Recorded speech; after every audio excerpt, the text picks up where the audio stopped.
All right. How we doing tonight? Y'all good? You look good. Even you in the back with that thing you call a shirt. Bless your heart.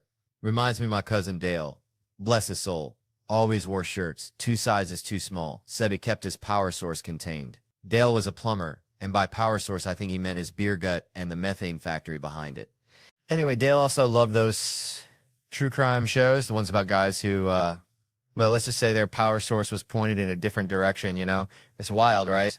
These ladies y'all are glued to these shows about dudes doing unspeakable things, things that make a honey badger blush, but then you'll go walk alone in the dark listening to true crime podcasts like you're researching your own demise. It's like watching a documentary about bear attacks and then going camping with nothing but a harmonica and a dream. Now, me, I saw one of them shows about a guy terrorizing joggers at dawn, and I haven't jogged since. I'm talking flat out retired from the whole dang exercise scene. You try to get me on a treadmill now, I'll look at you like you just asked me to wrestle a gator in my underwear. It's all bench press and protect the posterior from here on out, boys. Don't forget that rowing machine. That's just begging for trouble. Out there looking all vulnerable. I can't imagine the headline. Theo Von, renowned intellectual and connoisseur of gas station sushi, assaulted on rowing machine. No, sir, not on my watch. Ah, you bet your sweet bippy if some creep's chasing me in the park, stark naked and fueled by pure malice. I'm not just jogging, I'm entering the dang Olympics. Usain Bolt levels of speed, high knees and all. That's right, Schultz wasn't jogging in the park at night, son. He was auditioning for the Fast and the Furious with 7. Man, growing up in Tickfaw, Louisiana, population smaller than a Walmart on Black Friday, we had this neighbor, Cletus. Now, Cletus, bless his heart, thought squirrels were just rats with better PR, and he swore he could communicate with them using only kazoo music and moonshine fumes, which, looking back, might explain a lot about Cletus's life choices, like the time he tried to ride a gator into town, claiming it was his Uber anyway. That whole Cletus situation reminds me of this article I read the other day about how AI is supposed to be, like, revolutionizing customer service, right? Promising us these seamless, efficient, emotionally intelligent interactions like a customer service rep that never sleeps, never gets hangry, and never needs a bathroom break, unlike my Aunt Shirley after a potluck, which can get dicey. But then you actually use these AI chatbots, and it's like talking to Cletus after he's had a bit too much of that squirrel whisperer juice. You ask a simple question like, where's my package? And it responds with something completely off the wall, like the meaning of life is 42, but have you considered the existential dread of being a digital assistant? I swear I asked one chatbot about my phone bill and it started reciting Shakespeare. Now Shakespeare is all well and good. I like a good sonnet as much as the next fella, but I just needed to know why I was being charged for data roaming when I was sitting in my own darn living room. But these chatbots, they're just going on about to be or not to be, and I'm like, to be connected to Wi-Fi or not to be? That is the question. Now answer me, you digital Cletus. And it's supposed to be getting better, but it's like teaching that gator to drive. You might get it to move forward eventually, but you're going to have a lot of fender benders and a few folks ending up in the bite. And I'm just sitting here thinking, we're putting so much faith in these artificial brains, hoping they'll solve all our problems, when sometimes you just need a real human being, even if they smell like biscuits, and met their spouse on Ancestry Mingle. At least they'll understand the question, where's my damn package? Without launching into a soliloquy about the fleeting nature of existence. It's like that time Cletus tried to teach his parrot to say, I love you, and it only learned to mimic the sound of a rusty chainsaw. You get the technology, but you lose the soul. Come to think of it, is probably what happened to my Aunt Shirley after that last potluck. So I was at this crawfish boil back home, right? Uncle Bobby, bless his heart, tries to deep fry a whole watermelon. I swear to God, he saw it on Pinterest. Anyway, it explodes like a damn grenade, watermelon shrapnel everywhere. Nobody gets hurt, just covered in sugary goo and regret, mostly Bobby's. Reminded me of this one time I wrestled a gator at a church camp. Don't ask. But it got me thinking about the Travel Channel, which, yeah, they call me a professional fun seeker. Sounds like something a robot would say after its programming goes haywire. I'd rather be called professional dumbass, because at least that sounds like me. I ain't fought no bear despite what the internet says, though I did once try to teach a possum to play the banjo. That's a story for another time and another bottle of sweet tea, but the Travel Channel's website is worse than dial-up internet at a Walmart parking lot. All right, so I was at this gas station, see, back in Louisiana, and this dude's got like 3 teeth, right?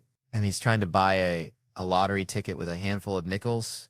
Probably found him in his truck's ashtray, which, let me tell you, is a biohazard zone down there, like a petri dish of regret and stale beer. And he's arguing with the clerk, this sweet lady with a name tag that said Brenda, future cruise winner, about whether nickels count as legal tender. And I'm thinking, Brenda, just give the man his damn scratch off. It's Tuesday. Anyway, that whole scene just reminded me of this thing I was reading about abortion, right? Which sounds like a wild jump, but stick with me, because it's kind of like trying to explain cryptocurrency to my grandma. She just looks at you like you're speaking in dolphin clicks, but it's all about control, see? See, this dude with the nickels, he wants to control his destiny, even if it's just the fleeting hope of winning enough to finally fix his truck's AC. An abortion, it's about a woman controlling her own destiny, her own body, her own future Brenda Cruz winner situation, you know? It's about more than just the procedure itself. It's about the whole damn swamp of politics and religion and opinions that get slathered on it, like crawfishy toofy on a gas station hot dog. You got folks screaming about life, which I get it, life's precious, but so is freedom and choice and not having to name your baby Bubba Jr. the third. It's like we're all just trying to navigate this crazy world with our handful of nickels, hoping to scratch off a little bit of happiness before Brenda gets to cash in on her cruise and leave us all behind to sweat it out in the parking lot. Wondering if we should have just bought that Slim Jim instead. And that, my friends, is why I think abortion is kind of like a gas station lottery ticket. You might not win, but at least you get to choose whether you want to play. All right. All right, settle down, folks. Let me tell you something. Grew up in Louisiana. See, around these guys who thought camouflage was formal wear, you know? I had this buddy, Earl. Sweetest guy, but dumber than a box of rocks. One time, Earl swore he saw Bigfoot riding a lawnmower down by the bayou. Swear to God. Earl believed anything. But you know what Earl wouldn't believe? Crime documentaries. Nah, he'd rather watch squirrels fight over a pecan. Yeah, I love him. Always have. Even had a date once, beautiful girl, real sweet, until she dropped the bomb that her daddy was all over the John Benet Ramsey case. I swear I forgot all about the date, just peppered her with questions about the case. Poor girl probably thought I was a weirdo. No second date, naturally. Always wanted to solve a crime, though felt like my calling, kind of like how Earl felt about Bigfoot. So a few months back, I'm home from tour and, you know, recreating from shaking hands and pretending to care about other people's problems. I go outside and my rave for, blessed be its name. It's been violated. Not like a Gone Girl situation, but still, someone had rummaged through it. And get this, they left a hat, a freaking baseball cap. Aha! I yell like I'm finally catching a greased pig at the county fair. I'd been burglarized before, but this was evidence. So I run inside, grab my surgical gloves. Yeah, I own surgical gloves, don't judge. And a Ziploc bag. Dimmered something about Dennis Fong messing up the DNA in the OJ case because it got too warm. I wasn't going to be no Dennis Fong ruining evidence with the California sunshine. I carefully bagged that hat, you know, CSI style, even though my car's interior looks like a hobo's backpack after a tornado. Then I stuck that sucker in the fridge, right next to the wilting lettuce, and my wife's leftover quinoa salad she keeps telling me is good. Called the LAPD, stood out front like Deputy Fife, waiting for the cavalry, thinking, don't worry, fellas, Vaughn's on the case. They show up, these two cops looking like they'd rather be eating donuts, ask, what's the situation? I tell them about the break-in. They ask if the window was broken. I told them, nah, I leave it unlocked now because these LA thugs gonna bust a window if I don't. And that's just rude. So they ask what was stolen, and I told them I have no earthly idea what's in my car. It's basically a rotating museum of forgotten sunglasses, old snack wrappers, and my wife's collection of crystals she swear keeps the demons away, but I suspect mostly collects dust under the seat. I say, but this time we gotta break in the case. I led them inside like I'm leading tourists through a creepy haunted house, pulled out the hat like I'm present in the Mona Lisa. He left his hat, I exclaim. Yeah. They're like, okay. I ask if they can run it through CODIS, like on Law & Order. Get a hit on the perp. They look at me like I'm speaking Swahili. Why would we do that, they ask. I'm floored, because he committed a crime. They were like, barely. You left the car open, nothing was stolen, maybe trespassing, but we ain't running no national DNA search over that. I was flabbergasted. Then like a bolt of lightning hitting a cow pasture, it hit me.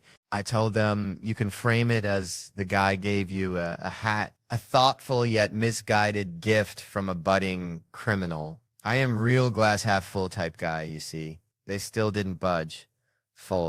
I told him, look, this could escalate. It's a there for tomorrow. It's an escalade. Then a whole HOA community watch group is dead in the ditch. But I say, you know, Manson, and I don't like to speak ill of the dead, but he was a lousy guy, right? He started small, creeping around people's houses. Then he got big ideas. So I ask, don't you want this guy's DNA on file before he graduates from petty theft to start a podcast about murdering people in his basement? They were like, what file? What are you talking about? And I said, the one where you keep the DNA of potential murderers. They said the only way they'd need his DNA profile is if, and I jumped in, if he murders somebody. And then I remembered that sometimes serial killers like to help the police, you know? So I just kept talking about this guy in the third person like he was some kind of criminal mastermind. He's cunning, I said, but he will be back. Then I remembered my friend down the street. Her car got broken into too. I told the cops, go talk to her. Tell her to say something was stolen just to get that hat back in the national system, which apparently is framing someone for a crime. But hey, I'm willing to bend the rules to get these guys behind bars. So if you're out there, car thief, know this, you messed with the wrong RAV4. You'll quickly realize I have no valuables, maybe some spare beef jerky and a lot of regret for ordering that weird coffee from the airport and a bunch of dirt on the carpet. Oh, and that's my dirt. So folks, that's the story of how I almost became a forensic genius. But hey, at least I got a good story out of it. And speaking of good stories, Big Mouth is back. It's based on Nick Kroll and Andrew Goldberg's friendship, and it's fantastic. I get to voice Andrew alongside my very good friend Nick Kroll. It's a fantastic show, and I'm excited to announce its second season. All right, so I was at this Waffle House down in Tickfaw, Louisiana, right? Place smells like regret and burnt coffee, you know, the vibe. And this lady, bless her heart, she orders the most expensive thing on the menu. It's like a lobster omelet with a side of gold flakes or something. I don't know, something ridiculous. And I'm thinking, ma'am, this is Waffle House, not the goddamn Ritz. It's like bringing a Ferrari to a monster truck rally. Reminds me of this one time my cousin Earl tried to impress this girl by taking her to the fanciest burger joint in Ponchatoula. Spent his whole paycheck, and she ended up leaving with the dude driving a tractor. Turns out she was into that farm-to-table lifestyle, literally. And, you know, these waiters, they got to give you that little head nod that, are you sure you can afford this look, like they're protecting your bank account from yourself. Which got me thinking about women complaining about relationships. Always picking the wrong dudes. It's like ordering a steak and lobster when you know you're on a damn McDonald's budget, you know? If you keep attracting ain't shit dudes, maybe, just maybe, there's something about your pussy that's broadcasting easy signal, like a moth to a busted-ass porch light. It's time to take some responsibility, ladies, because no one want to hear complaints about this. It just feels like Michael Jackson being poor. You know, imagine MJ growing up in the projects, him and Tito riding around in a Cadillac looking for bad girls, Michael's on crack, and now suddenly get that the police, they didn't protect the black people, which it feels like an old Timex commercial for them. But it is all right if the brother gets paid, like Ike Turner did as the king of the Wolverbeater before O.J. Simpson taking that crown. But when O.J.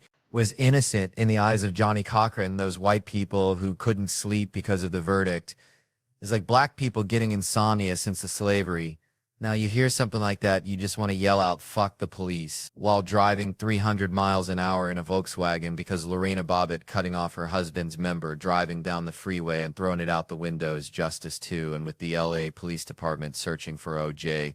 Simpson, you're thinking it is the justice system that is not working. It's all connected, man, like dominoes falling after a crawfish boil.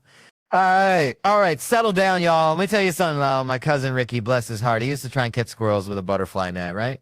Butterfly net. Said he was going to train him to pull a little wagon like a gosh darn miniature Clydesdale team, and I'm sitting there thinking, Ricky, you're about as likely to train a squirrel as you are to teach a possum to play the banjo, but hey, that's Ricky. Reminds me, people laugh at folks' imperfections, their little stumbles and bumbles, you know, physical flaws, things you can see plain as day. And yeah, it's funny sometimes, like when I tried to wear Crocs to a wedding. Hilarious.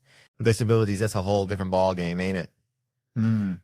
Most ain't funny, especially the ones that end up on quilts or those 10K runs. Those are straight up tough, no joke about it. But then you got these weird situations, these curveballs life throws you, and you got to ask yourself, is that funny? And let me tell you, I got 3 examples that'll have you question your entire existence. First, foreign accent syndrome. You hear about it? Folks get bonked on the head, bad car wreck or something, wake up talking like they're from freaking Belgium. It's not funny, the head bonk part, but the accent? Oh, brother. And try not to giggle when you see a fella from Alabama suddenly sounding like he's running a trattoria in Naples, saying something like, I, the tractor, she's no working no more. If that ain't funny to you, you need to check your pulse, friend. But the real kicker, British lady never left her town for 33 years, gets in an accident, wakes up talking with a Chinese accent. Chinese? Suddenly she's all, hello, I have no conversated with you over many moons. You want a cup of tea? Do you hear what I'm saying? Tell me there ain't a god with a seriously twisted sense of humor. And don't get all woke on me, it's a white lady. It's like she ordered the wrong accent on Amazon. But look, that British lady, she can say what she wants, maybe even start offering happy endings with that tea. Who knows? All right. If you're still stone-faced, how about this? Persistent genital arousal disorder? Basically nonstop, every 90 seconds. Imagine trying to hold down a job like that. Trying to sell someone a used car. This baby's got low mileage. Bam. Or getting groceries. They can't get any peace, any calm. It's just a mess. It's just, can I try on this shirt? Forget the shirt. I need new pants. And some poor souls got both those afflictions. Can you imagine? Sorry to hear about your dad passing away. Ooh, that feels good. I just made that up. Maybe not funny to you, but I'm rolling with it. Still not convinced? Tourette's. My 5th grade Catholic school. New kid walk in on a Wednesday mass day. Priest starts, in the name of the Father. Kid, infant yells, fuck your cunt. Silence. Priest keeps going, Holy Spirit. Kid again, lick my balls. Fuck you. I'm dying. Trying not to explode. Kid next to me whispers he's got Tourette's. It gets old. I never got old. Best 3 years of my life, especially the substitute teacher. They didn't warn her it was biblical. Saw a 10-year-old shatter a grown woman's spirit. Poor lady walks in, read chapter 3. Tick starts building. She's like, what's going on? He starts painting his own shirt with markers every day. She didn't know. Then he does his face. She's like, stop that. He goes, you bitch, fuck you. She's breaking down. What's happening? We're like, that's Kevin. Why are you crying so much right now? She died inside, quit teaching, but she's fine, Probably selling candles on Etsy now, telling folks the scents are inspired by inner peace.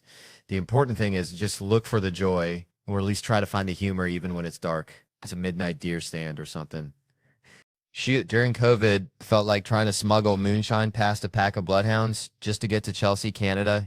Chelsea's where the snow bunnies live, not that dang town in Massachusetts, although I hear they got good clam chowder, but I needed to carve some powder. See, Canada was tighter than a tick on a hound dog, folks. We're building walls higher than my Uncle Earl still. But then I saw Kevin on the gram prancing back and forth across that border like he owned the place. Thanksgiving dinner in Arkansas one day, maple syrup in Ontario the next. And this was during the 2-week quarantine, which, let me tell you, 2 weeks with my thoughts is like being trapped in a room with a rabid squirrel. So I called Kevin, bless his heart, and I said, Kev, I don't know if you're smuggling beavers or what, but I need your help. This lady needs her double blacks. And Kevin, he's got that smooth talk like a used car salesman in July. He says, Chelsea, sugar, no problem. I'll get you a gig on my movie. Behind the camera, in front. Heck, I'd play a moose if I had to. Just get me across that line. He promised paperwork, help, everything. Kept saying, I got you, Chelsea, I got you, I got you. And that's Kevin in a nutshell, ain't it? You ask Kevin for a favor, you get 3 I got yous faster than a hummingbird flaps its wings. And then you hear from him less than you hear from a dial-up modem these days. It's like waiting for rain in a drought. So we're honoring Kevin tonight, folks. A man who'd deny a privileged lady a ski trip during a global freakout makes you think maybe he's secretly saving the world one denied powder day at a time. Or maybe he just forgot like he forgot to return my lawnmower 5 years ago. Either way, bless his heart. All right. Settle down now, you beautiful bunch of weirdos. Let me tell you something. Growing up in Louisiana, we had this neighbor, Mr. Thibodeau. God rest his soul. Looked like a thumb with eyebrows, I swear. This man, he only ate mayonnaise sandwiches every single day. Mayonnaise. Just mayonnaise. I asked him once, Mr. Thibodeau, why are you living like this? You're a human being, not a condiment factory. He just smiled, this little thumb man, and said, Theo, boy, you got to simplify. Life's complicated enough. Don't be adding no jelly to the equation. And that stuck with me like kudzu on a rusted out Ford pickup, Simplify. Which brings me to, well, everything, really. See, people are out here complexifying everything. Take data privacy, for instance. Seems simple, right? Keep your stuff safe. Don't let the lizard people in Silicon Valley sell your grocery list to the Russians. But no, it's all algorithms and encryption and GDPR. Sounds like a disease you get from kissing a swamp creature. It's like they took Mr. Thibodeau's mayonnaise sandwich and turned it into a 7-course meal with foam and microgreens. Nobody even knows what they're eating anymore. So we got these companies, it's collecting all this information. Every time you like a cat video, every time you Google how to remove a tick, they're tracking it, building a profile. It's like they're trying to build a perfect replica of your brain, but with more ads for foot fungus cream. And they say, oh, it's for a better user experience. Sure it is, just like when your grandma says she's pinching your cheeks because she loves you, but, you know, she's just checking to see if you got enough meat on your bones. And then there's the government. They want to get in on the action, too, keeping us safe from terrorists, ninjas, the Amish mafia. Who knows? But the point is, everybody wants your data, and nobody's asking if you even want to share it. That's like showing up at a potluck with only a Tupperware full of your dirty laundry. Nobody asked for that, Brenda. So what do? Do we just throw our hands up and say, fine, take my soul? Amazon. So I'm already wearing your underwear anyway. No, that ain't the Cajun way. We got to be like that gator in the bayou, looking all slow and sleepy, but ready to snap your hand off if you get too close. We got to demand transparency, know what they're collecting, how they're using it, and have the right to say, hold up, partner, that's my brain you're messing with. And it ain't got nothing you need unless you're looking for directions to the nearest crawfish boil. Because at the end of the day, your data is your data, just like your mayonnaise sandwich is your mayonnaise sandwich. Unless Mr. Thibodeau comes along and asks for a bite, then you just got to share because he might be a thumb with eyebrows, but he's still your neighbor, and that's just how we do these in Louisiana. All right. Settle down now, folks. Let me tell you something. Grew up in a town so small, the church picnic was the biggest news of the year. Used to be this fella, Cletus, bless his heart, he thought he was a squirrel. Not like, oh, I like acorns, but full-on tree climbing, nut hoarding kind of squirrel. One time, Cletus tried to bury me alive in a pile of leaves because he said I was a rival nut gatherer. That's when I learned, folks, life's a whole lot like a possum in a grocery store parking lot. You never know what kind of mess you're going to get into. Which brings me to John Mulaney. Remember that guy? Emmy winner, Netflix star of the whole shebang. He's playing Madison Square Garden, for crying out loud. But see, Seth Meyers, that sneaky devil, he's got to grill him about his outfits. Mulaney walks out looking like he just wrestled a bear and lost, and Myers is all, where's the suit, Johnny boy? It's like confronting a raccoon for eating your garbage. You know it's wrong, but you secretly admire the audacity. But apparently some folks intervened on Mulaney a while back, said his life was spiraling. So I ain't one to judge.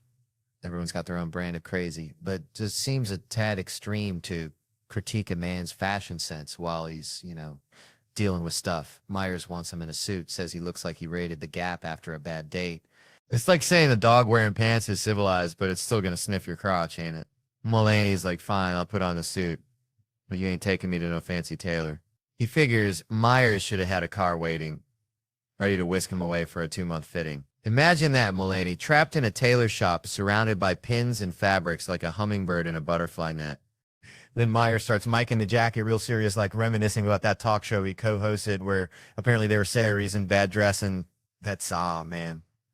Picking on a man's wardrobe is like kicking a pregnant mule, just ain't right. Mulaney, looking like a hostage in a department store mannequin's outfit, says he feels happier.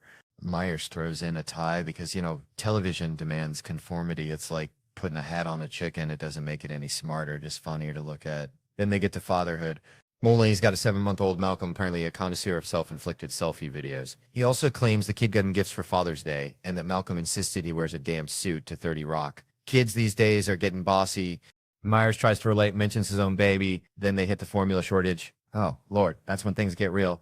Mulaney, channeling his inner drug dealer, admits his old instincts kicked in. Fake driver's licenses, Mr. Mustache disguised pretending to be an old Vietnamese lady, all for baby Fago. It's like watching a penguin try to climb a ladder, it's not going to work, but you can't help but admire the effort. And the Amazon stuff, shady as it is, as car salesman's handshake. Mulaney actually tasted the formula to make sure it was the real deal. Now that, folks, that's dedication. It's the kind of parenting that makes you wonder what's next. Maybe teaching the kid how to hotwire a car to get to the diaper aisle faster. It just goes to show whether you're wrestling bears, getting fashion advice from Seth Meyers, or navigating the baby formula black market. Life's a wild ride. And sometimes all you can do is dip your finger in and hope it's the real enzyme, you know what I'm saying? All right. So picture this. I'm back in Tickfaw, Louisiana, right? My Uncle Bobby, bless his heart, he had this pet raccoon named, wait for it, President McKinley. I swear that's what he called him. Anyway, McKinley was a menace. Stole dentures off the porch, chased the neighbor's chihuahua, classic raccoon stuff. But Uncle Bobby, he treated that raccoon like his own flesh and blood, even tried to get him a little coonskin hat for Christmas. Didn't go well. Raccoon bit him. So there I was, 7 years old, watching Uncle Bobby wrestle a raccoon while trying to put a hat on him. And I thought, man, this is love. This is true, unadulterated love. Okay, so growing up in Slaughter, Louisiana, we had this neighbor, bless his heart, named Cletus. Cletus thought he was pregnant one time. Swear to God. Said he had morning sickness and everything, probably just ate too many crawfish. You know how we do, which got me thinking about this whole lake situation people be getting themselves into. Like, you ever had fake sex? I mean, you might think you're tearing it up on your side of the bed, but sometimes it's just a phantom limb situation. Know what I'm saying? Reminds me of this dude I saw at the gas station. All bedazzled skull, looking like Jumanji threw up on him, and I'm thinking, what kind of thug invests in rhinestones? He probably spent more on those little-ass diamonds than my whole damn truck.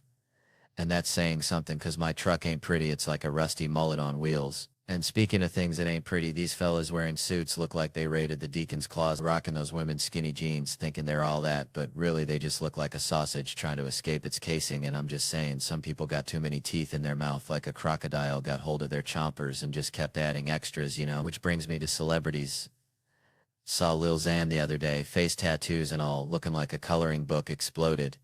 And I just want to yell at these kids, stop writing on your face. You ain't gonna get a job looking like a rejected Picasso painting. Then you got Shaq, bless his heart, 4-time MVP, Hall of Famer, but still hanging around Home Depot helping folks load lumber. Like he ain't got nothing better to do, which I guess he don't. Especially since he retired from the celebrity games. Think that man can't handle defeat when it's people like The Rock who done turned soft on us. His forehead looks like it's held on by Velcro nowadays. And then there's Rihanna getting kicked off Instagram for showing too much skin. Which, let's be honest, I'd pay $1 million to see her naked again, because that lady is like a sunset over the Louisiana bayou. Pure magic. And these comedians like Kevin Hart bragging about all his houses like he's playing Monopoly with real money. Cabo, Miami, New York, Philly, Jersey. It's like, calm down, shorty. You gonna fall back and hit your soft spot. You know what they say about Hollywood, don't work with animals or kids, but I'd rather work with a monkey wearing a diaper than these comedians, acting like they are babies, constantly throwing tantrums. Probably got crayons smeared all over their designer suit. But you know what the real tragedy is? Them waking up in the morning reading the dictionary every day trying to seem smart when really, their lives are just like a bad crawfish boil. All the ingredients are there, but something just ain't right now, if you excuse me. I got a date with some boudin and a six-pack. Because that, my friends, is the real soliloquy of life. Thank you and good night. Man, growing up in Tickfaw, Louisiana, population maybe 100 and a dog, and life was simple, like cornbread and Chitlin Simple, I swear. I remember one time, me and Little Man, that's what we called him, because, well, he was little, and a man we were catching crawfish down by the bayou, and this old lady, Miss Ethelyn, she comes strolling by with her chihuahua. Peaches dressed in a full-on Saints uniform, because that's just how Miss Ethelyn rolled, right? Anyway, Peaches starts barking at the crawfish. Miss Ethelyn starts yelling at Peaches. And I swear, Little Man just looks at me and says, Theo, sometimes I feel like we're living in a cartoon drawn by a squirrel on meth. And I was like, Little Man, you might be onto something, you know? It's like that's my whole childhood encapsulated right there. Weirdness, beauty, and a hint of existential dread. Which brings me to this thing about respecting authority, because my mom, bless her heart, she had a way of teaching lessons that involved cussing, violence, and a healthy dose of Southern sass. See, I was a rambunctious kid, always running my mouth, always pushing boundaries, like a beagle chasing a mail truck. One time, my teacher, Miss Green, sent a note home saying I was acting a fool in class, which, let's be honest, was probably true. All right, folks. So there was this dude, right?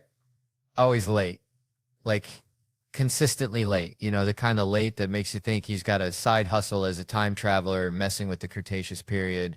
And we'd be on his case. Even when he was pushing 40, he'd blame the traffic, which, come on, traffic's just God's way of saying slow down, enjoy the scenery, maybe find a possum to befriend. But nah, this fellow was traffic's nemesis, always battling the asphalt demons. And it got me thinking, it's tough asking someone to admit their flaws. Like imagine my funeral, all sunshine and rainbows. Not a single mention of my rotten prince tendencies, which, let's be honest, I could be a real dillweed sometimes. Not intentionally, mind you, but like a puppy with a chainsaw, all enthusiasm and accidental carnage. And you're probably thinking, Theo, were you secretly mad when I called you out?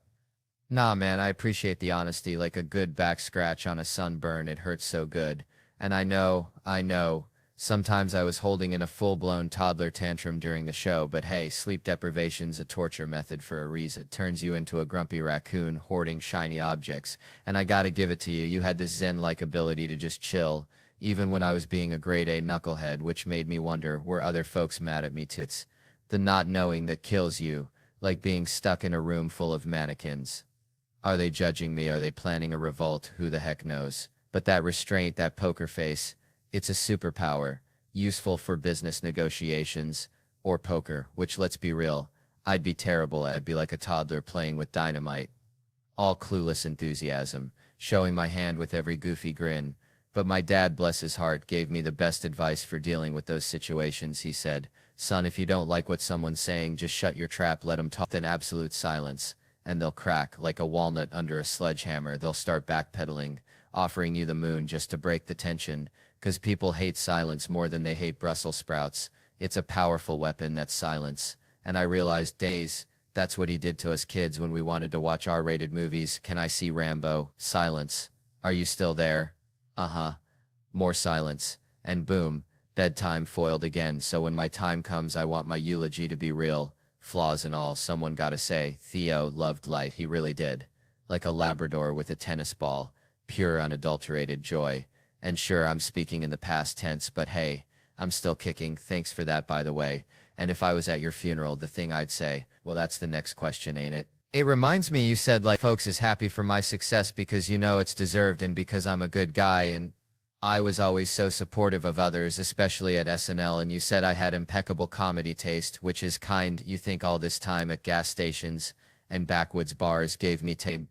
You said my kind words are gracious, and boy, my life's been richer since I met you, and you recommended me for that writing job, which means I owe you for changing my life.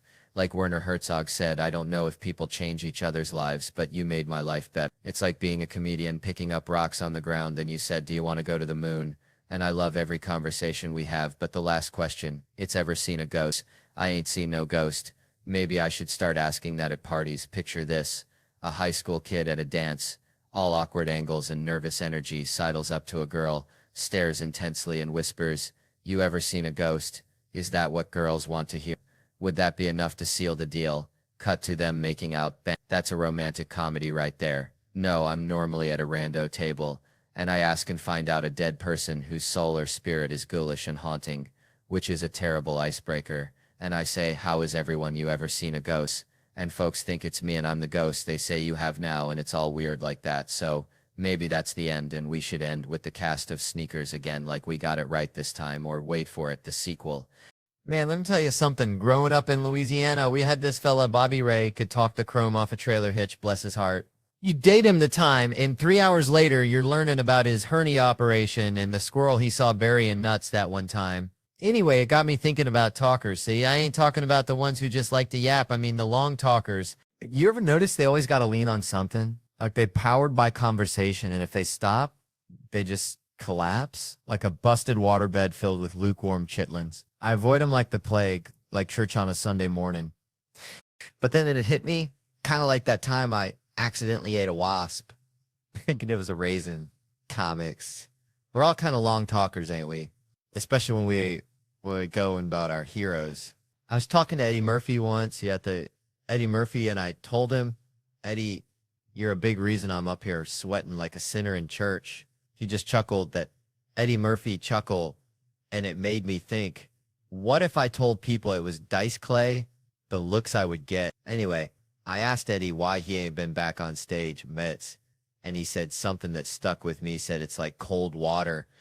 So he set the bar so dang high. Expectations are like that time I saw a raccoon try to climb a greased telephone pole. Ain't happening. And it's true, you know? We see these comics, these giants, cutting it up like a Thanksgiving turkey, and we think, how'd they get there? Probably crawled on their belly, one bad joke at a time. I had my lumps, let me tell you. Back when I was Jerry, age 22, 24, something like that, got a $25,000 deal. I thought I was King Tut. Called my brother, bless his heart, and I said, brother, we get mom a house, dad a house, you a house. Dad gets that truck he's always wanted. We set. Money, gone. IRS knocking like a woodpecker on a crackhead's front door. Had to tell Dad, sorry about that house, Paw Paw. 9 people living in that dang thing, but what you gonna do? Point is, in comedy, we ain't got many chances.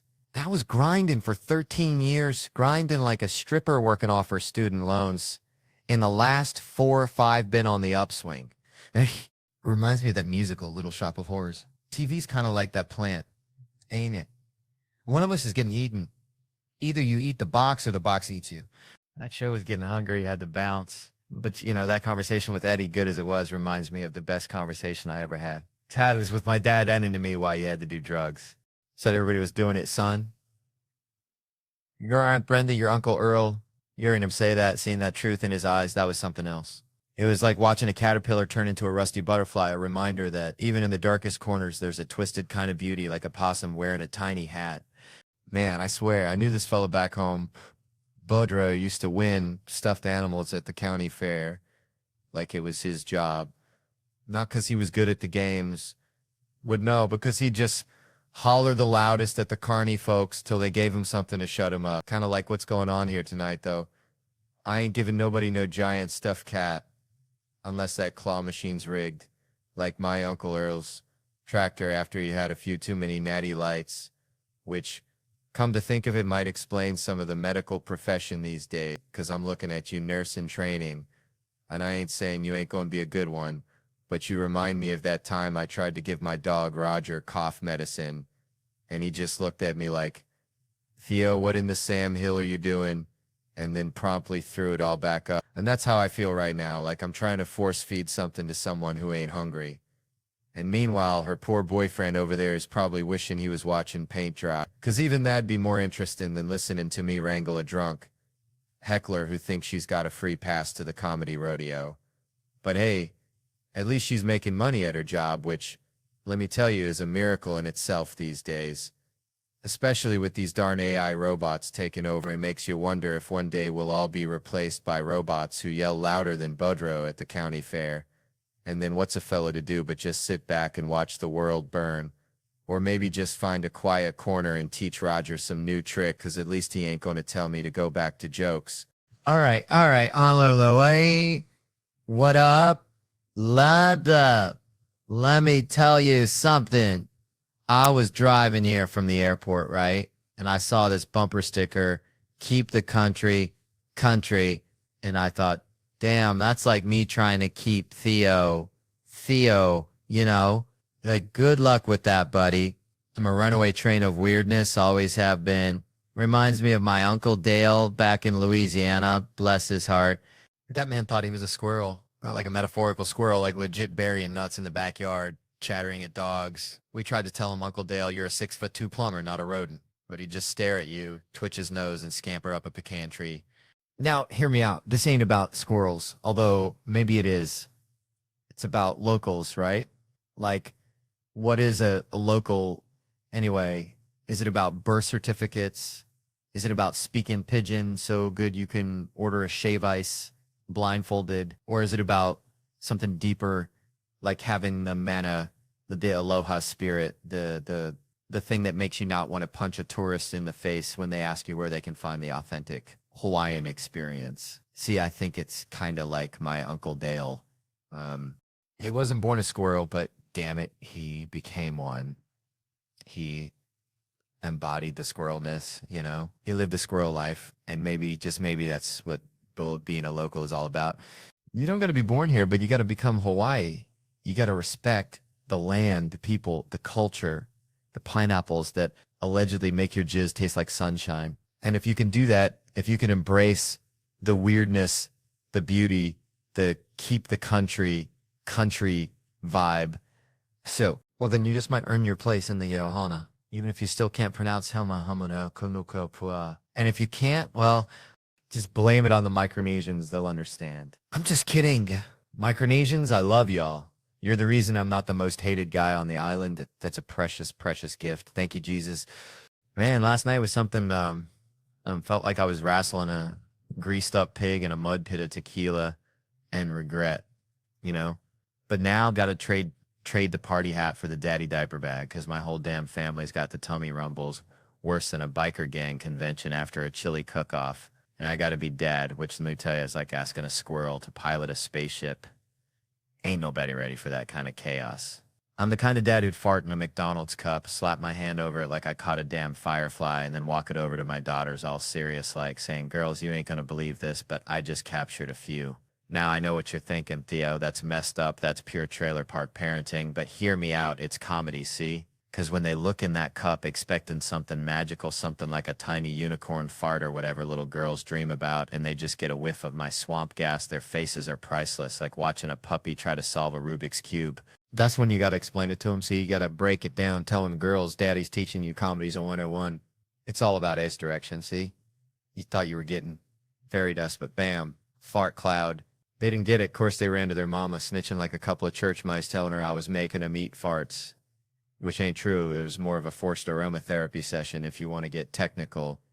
And my wife blew a gasket, said I was scaring the kids. But I told her, I said, honey, you want equality in the workplace, you got to be able to take a fart to the face. It's like being initiated into the brotherhood of man. Every fella in this room knows what I'm talking about. But the best part, next morning, my youngest, that little hellion, is straddling my neck, trying to suffocate me with her tiny, slobbery self, while my older one's standing by, all innocent like, saying, Daddy, wake up, we got a joke for you. I open my eyes, half expecting to see they found my grandpa's old hunting rifle or something, but no, the little ankle biter says, guess what's in my hand, and I'm panicking, right? But then it dawns on me, every dad knows what's in her hand. It's the universal weapon of childhood. The silent but deadly, the old poop-hand trick. I'm practically bursting with pride, thinking I taught her that. I created a monster. But then she says a punch in the mouth bang caught me completely off guard, I swear.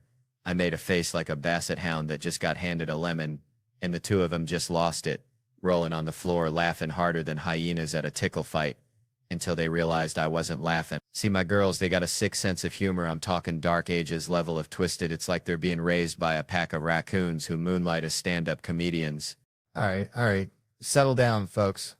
Let me tell you about my Aunt Shirley. Sweet lady. Bless her heart. Used to collect porcelain dolls.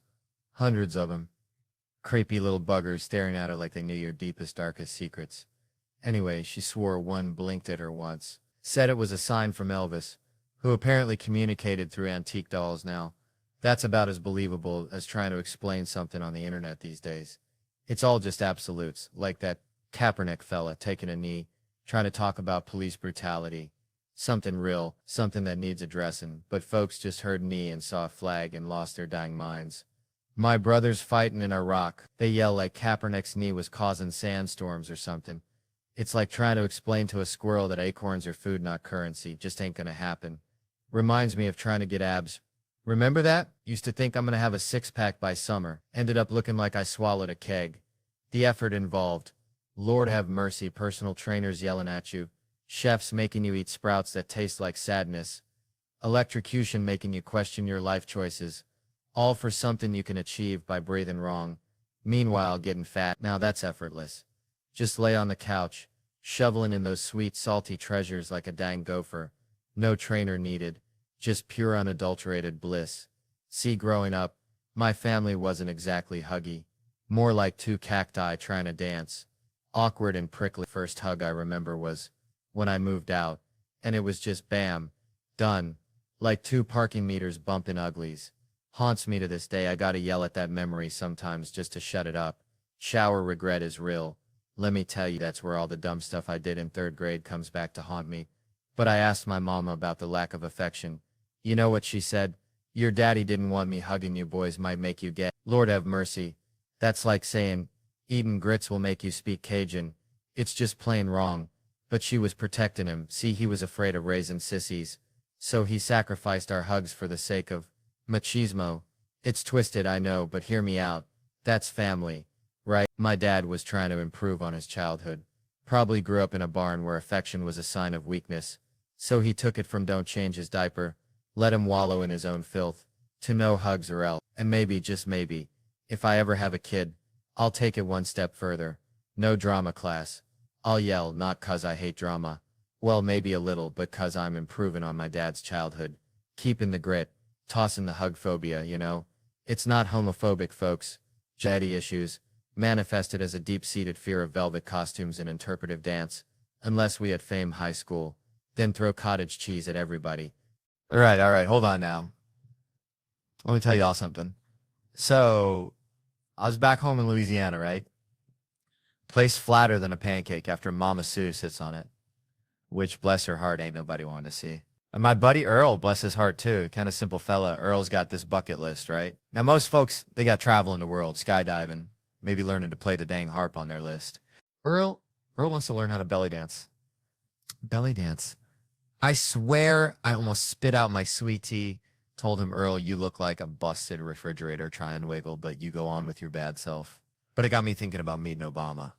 You know, Bo, as I called him, real, in the White House. Like I told my wife, girl, this my De Niro moment. You better recognize, and how I did my Denzel impression. Chomp chomp. Training day. Nobody clapped. I swear it was racist. Anyways, it was just such a small thing, belly dancing dreams and presidential handshakes, all mixed up like grits and gravy. But the other day, it really pissed me off when I saw Cube talking about how I walk. You know, he just stays angry because his top lip never moves. Reminds me of my Uncle Ray. That dude looks like he hasn't had a decent haircut in 5 years. But you know what made me think this is the same Nicole Kidman where she couldn't even clap? She just had boomerangs for hands right there. The point is, folks are so dang worried about these big, grand bucket list items, the things they think are important, that they forget about the little things, like just getting out there, running along the beach like I like to do, but then somebody threw shit at me, literally. But no matter what, folks are so worried about feet, you just got to realize you can't take steps in life without them. And that reminds me, I got some gala ladies coming over to get their feet blessed. It's all connected, see? Belly dancing, the president, bad haircuts, feet. It's all just a bunch of crazy life stuff, and that's just how I feel, like a possum playing dead on a hot asphalt road, hoping nobody mistakes you for a speed bump. Man, I remember growing up back in Louisiana, we had this neighbor, Cletus. Bless his heart. He thought he was a professional frog giggler. I swear, wore camo overalls every bend day, even to church, which, you know, kind of makes sense because you're already halfway dressed for baptism, right? Anyway, Cletus was always going on about the greatest fears of frogs, like they were sitting around a lily pad confessional booth, spilling their guts. And that's kind of how this whole thing started. See, I was doing this special, right, with like 15 kids, little ankle biters between 8 and 13. And I thought it'd be hilarious to write jokes from their perspective. Like if a bunch of mini Maz were suddenly dropped into my life running around quoting Mitch Hedberg and trying to bum cigarettes. But my pal America Sawyer, who used to sling jokes at SNL, she was all about getting real, you know, asking the hard questions, the kind of stuff that keeps you up at night. Like, is mayonnaise an instrument? Or why does the alphabet have to be in that order? So we figured, let's ask these kids what they're afraid of, expecting the usual boogeyman, maybe a rogue Tickle Me Elmo incident. But then, bam, they're talking about stuff way beyond their years, like climate change, societal collapse, and the existential dread of choosing the wrong TikTok filter, which, honestly, I understand. That shit's terrifying. I swear it was like eavesdropping on a tiny philosopher's convention. Suddenly, Cletus's frog fear theories didn't seem so far-fetched. One kid even said he was afraid of running out of V-Bucks. I swear to God, I almost choked on my LaCroix. It was like, these kids ain't scared of no tarantula. They're worried about digital apocalypses and the impending doom of dial-up internet coming back, which, I gotta admit, that's a legit fear. But then you see them all dressed up in their little suits and gowns at the premiere, demanding black tie like they're running the damn Met Gala, and you realize they're still kids, just with slightly more sophisticated anxieties. And then, of course, there's the Alanis Morissette cover, You Oughta Know, but just the appropriate parts, which, yeah, maybe my mistake for not realizing those parts might not be the best choice for a child to say, or that time when I was asking him to fill in the blank. America has a lot of Warwick and this kid, little Alex Bello, without missing a beat, says work to do, and you're like, damn, even the kids are woke now. I ain't got no kids myself, never wanted them, and I even had a whole conversation with these kids about it, explaining how I love my free time and my wife. And then the next day, my wife shows up on set, and this one girl, Camille, bless her heart, turns to me and asks, dead serious, does your wife know you don't want kids? And I'm like, well, shit, maybe Cletus was right. Sometimes the scariest monsters are the ones you ain't expecting.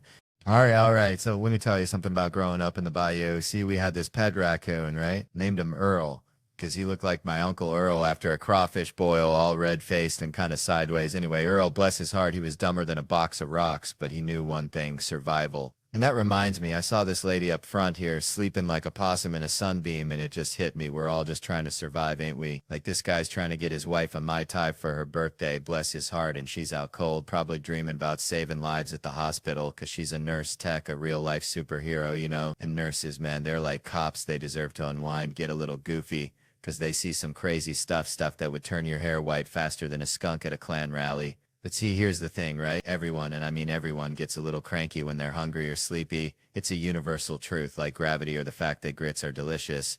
But my grandma used to say, a fed woman is a happy woman, and that's probably why my grandpa kept a jar of pickled okra in his pocket at all times, in case. So maybe this lady ain't cranky. Maybe she's just waiting for a man to finish telling this story, because let's be honest, a good story is like a warm hug on a cold day, or a perfectly fried catfish sandwich with extra tartar sauce. It just hits the spot, you know? And hey, if a little heckling makes it better, then bring it on, baby, because I'm just here to entertain like a banjo-playing monkey at a county fair. Weird, maybe a little offensive, but you won't forget it anytime soon.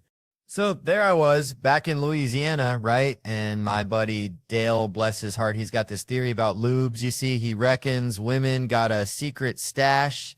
Squirrel hiding nuts for winter, but it's KY jelly, man, just waiting for the opportune moment to unleash it. Sneaky like a gator in the swamp, and it all ties into this whole nasty thing, because Dale says women got this unlimited supply of it, like bottomless crawfish etouffee, but men were running on fumes, you dig? We start out all fired up, thinking we're going to reinvent the wheel and maybe even mount a brick on the gas pedal and let the car ghost ride while we're out there buck naked, just pure unadulterated Louisiana crazy. But then reality hits like a mosquito the size of a damn hummingbird, and suddenly we're reaching for the blow dryer, trying to figure out how to spice things up because the imagination wells run dry, emptier than a church on Saturday night, and you're thinking, Lord, maybe the cat and the dog can settle this argument, because that's how far gone we get, just grasping at straws, you feel me? Which brings me to this whole double date thing. See, it's a competition, plain and simple, like two roosters in a chicken coop, one little kiss and bam, it's on. She's looking at you like you owe her a damn diamond ring. And the only way to win is to go full tilt boogie, which, let's be honest, ain't always the best course of action, because women, they talk, they share, they dissect. It's like a goddamn autopsy on your relationship, and next thing you know, at least I don't eat ass is flying across the table like a stray firework, and you're sitting there with the U8 ass face contemplating your life choices, wondering how you ended up in this godforsaken mess, wishing you could just disappear into the nearest plate of jambalaya. And then there's Ray, bless his heart, always with the damn resume. I got 3 movies coming out, they all hot, like I give a damn what time it is, D. Ray, I just want to know the time. And then Harry, man, don't even get me started on Harry. He's got more tats than teeth and a whole lot of attitude, telling people not to touch him unless they want to see his other 6 tattoos that represent, I'm not going to say what, but let's just say it involves a dirt nap. All this just to tell you, even though I'm like a Kevin Hart of the South, there is always someone who believes he has more bodies ready to get stacked. So just remember to be kind and tell the crazy man he's looking good, and then slowly back away. Oh, and hide your ass. All right, y'all. So check it. Growing up back in Louisiana, we had this neighbor, Mr. Thibodeau, smelled perpetually of boiled crawfish and regret, always hollering about politics, right? He'd be out there in his wife beater, swamp cooler, humming louder than a gospel choir, ranting about Bernie Sanders. Only he called him that dang commie Bernard. You know, like he knew him personally. Like they shared a po' boy back in '72, maybe at a political rally for the Band-Aid on Forehead Society. Who knows with Mr. Thibodeau, the man, once tried to pay for groceries with a handful of cicadas, claimed they were legal tender after the apocalypse. Now, Mr.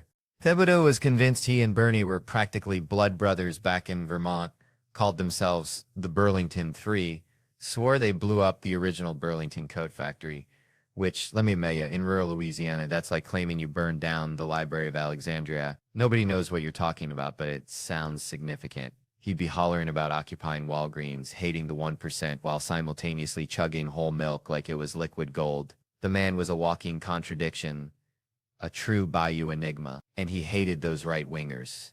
Except for Dick Cruz said his face looked like the whole Dick Tracy movie smushed together, which I gotta admit is a visual. It's a strong visual, like a Picasso painting made of police sirens and misplaced anger. It reminds me of when I told Trump a joke once. Now he's just one McDonald's burp away from ending the world, so maybe I'm like the art critic who passed on Hitler's paintings. You know, just trying to pursue plan B. I'm part of the problem. But man, I was watching the Emmys, right? Saw they handed an award out, totally unexpected, kind of like finding a $10 bill in your old jeans. Pure unadulterated joy. Before the name was announced, you're just sitting there thinking, why do we do this yearly? This just seems silly.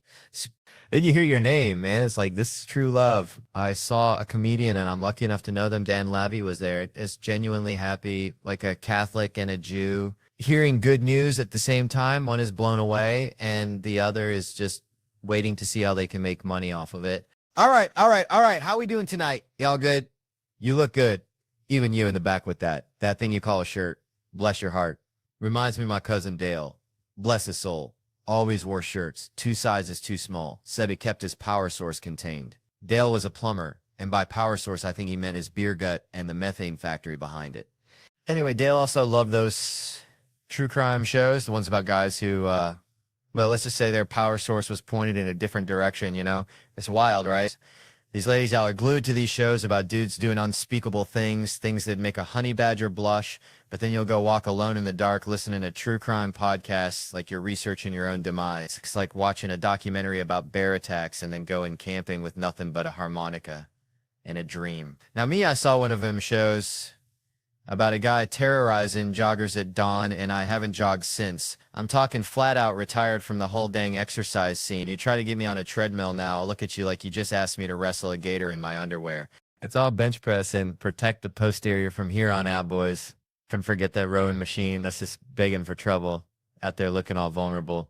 I can't imagine the headline. Theo Von, renowned intellectual and connoisseur of gas station sushi, assaulted on rowing machine. No, sir, not on my watch. Ah, you bet your sweet bippy if some creep's chasing me in the park, stark naked and fueled by pure malice. I'm not just jogging, I'm entering the dang Olympics.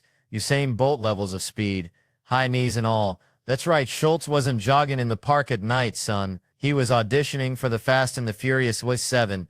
Man, I was just down at the Piggly Wiggly the other day, right? And this fella, bless his heart, he's trying to return a watermelon. Says it didn't taste like nothing. Like, what'd you expect? Sunshine, a symphony in your mouth. Anyways, it got me thinking, like, this whole putting yourself out there thing, you know?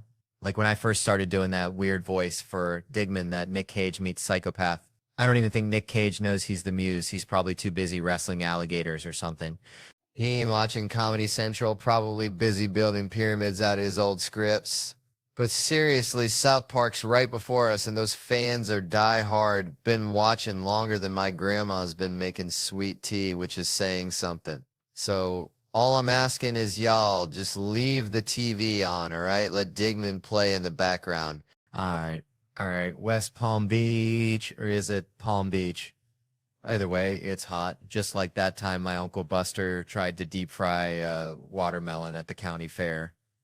Total disaster. Speaking of disasters, someone back there yelled pressure, but they don't even know why. What in the tarnation? It's like asking a goat to explain quantum physics.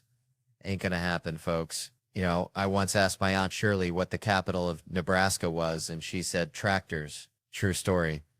But this woman, she's right up there with Shirley, bless her heart. Big Latino fellow over here, though, looking sharp. Oscar, they call him. Probably gets all the Cuban votes just by going up, head held high like a pelican looking for a stray fish.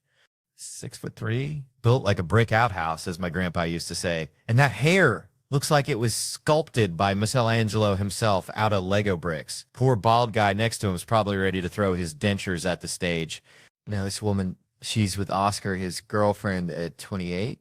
Honey, back in my neck of the woods, you ain't married by 28. They start whispering at you like you got a third eye or something. But she's Colombian, you know, different rules apply.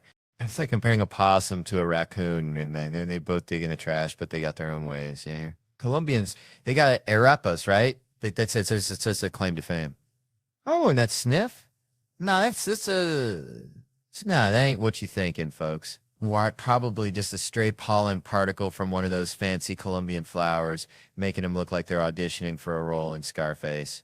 Speaking of faces, this woman, the one who knows everything now, suddenly an expert, like she just downloaded the entire internet into her brain while we were talking about watermelons and bald guys. But I bet she didn't know they got fake noses over there. Probably hollowed out on the inside to fit all the extra memories, or maybe just to snort arepa seasoning more efficiently. I don't know. I'm just a country boy trying to make sense of it all, one bizarre observation at a time. All right, so check this out. I was back home in Hartsville, South Carolina, where the fireflies are brighter than your future and the church is the main form of entertainment. And my buddy Billy Bob, now Billy Bob, bless his heart, he believed he was a direct descendant of Davy Crockett. Only instead of a coonskin cap, he wore a fedora. He found it the Piggly Wiggly Lost and Found, and instead of fighting bears, he wrestled raccoons in his backyard, kept them as pets, named him after country singers, had a whole dang family of Whalens and Tammys living under his porch. Anyway, Billy Bob, he gets it in his head that he's going to start a kissing booth at the county fair, charges a nickel a smooch, says he's got lips touched by the angels, but the only angel touching those lips was probably Aunt Shirley after one too many communion wines. Point is, nobody's paying Billy Bob to kiss him, not even the hogs, which brings me to this Halle Berry thing. See, I got Halle Berry, Academy Award winning Halle Berry on my movie, right? And she's down there, and I'm thinking, Kev, you mess around and kiss this woman right now, or you're going to regret it till you die, because this isn't just any kiss. This is a once-in-a-lifetime opportunity to experience lips sculpted by the gods, lips that probably taste like, I know, sunshine and privilege, and I almost choked, right? I almost turned down kissing Halle Berry, like telling a waitress you don't want free pie, because I was engaged at the time, and I didn't want her thinking I was some kind of heathen or something, like, oh, this dude just used me to get with Halle Berry, what a dirtbag, and she was so sweet. Man, Halle Berry's like a unicorn mixed with a bottle of champagne and a dash of sassy grandma. She came on set, killed it, brought a level of magic only Halle Berry can, and I'm there the whole time thinking it was a big deal that she was in my film, and then I realized it was a big deal for her to be in the film because it's Halle Berry doing a version of Halle Berry no one's ever seen, which is the real treasure. But I'm still kicking myself now. Should have just gone for it. Should have risked it all for a taste of those legendary lips. I mean, let's be real. I was sporting lumber the entire time. Felt like I had a dang flagpole down there. I mean, I don't know how to explain it to you, so we got it edited out. Thank God for post-production, but lesson learned, always kiss Halle Berry if given the opportunity, because life is too short to play it safe. And who knows, maybe those lips actually do smell like roses and cinnamon. A real heartbreaker. Anyway, the whole point of the movie is my dog, but now you all are being racist, which isn't good, which you can see in Kevin Hart, What Now, only in theaters.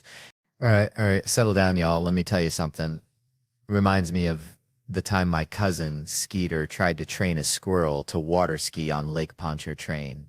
Real deal. Skeeter was convinced he could make this squirrel a star, had this whole contraption rigged up with toothpicks and a tiny styrofoam board looking like something out of Honey, I Shrunk the Kids. Now, Skeeter, bless his heart, ain't exactly men's material, more like a box of rocks with a mullet, but he's got this unwavering belief in the absurd, Anyway, this squirrel named Nutsy, by the way, because Skeeter ain't exactly creative either, just kept swimming back to shore looking at Skeeter like he was speaking Martian. Skeeter got frustrated, started yelling at the squirrel, hold on tight, Nutsy, you gotta commit. Made me think about these comedians getting booed off stage, feeling like that squirrel just wanted out of there, looking at the crowd like y'all speaking Martian or something.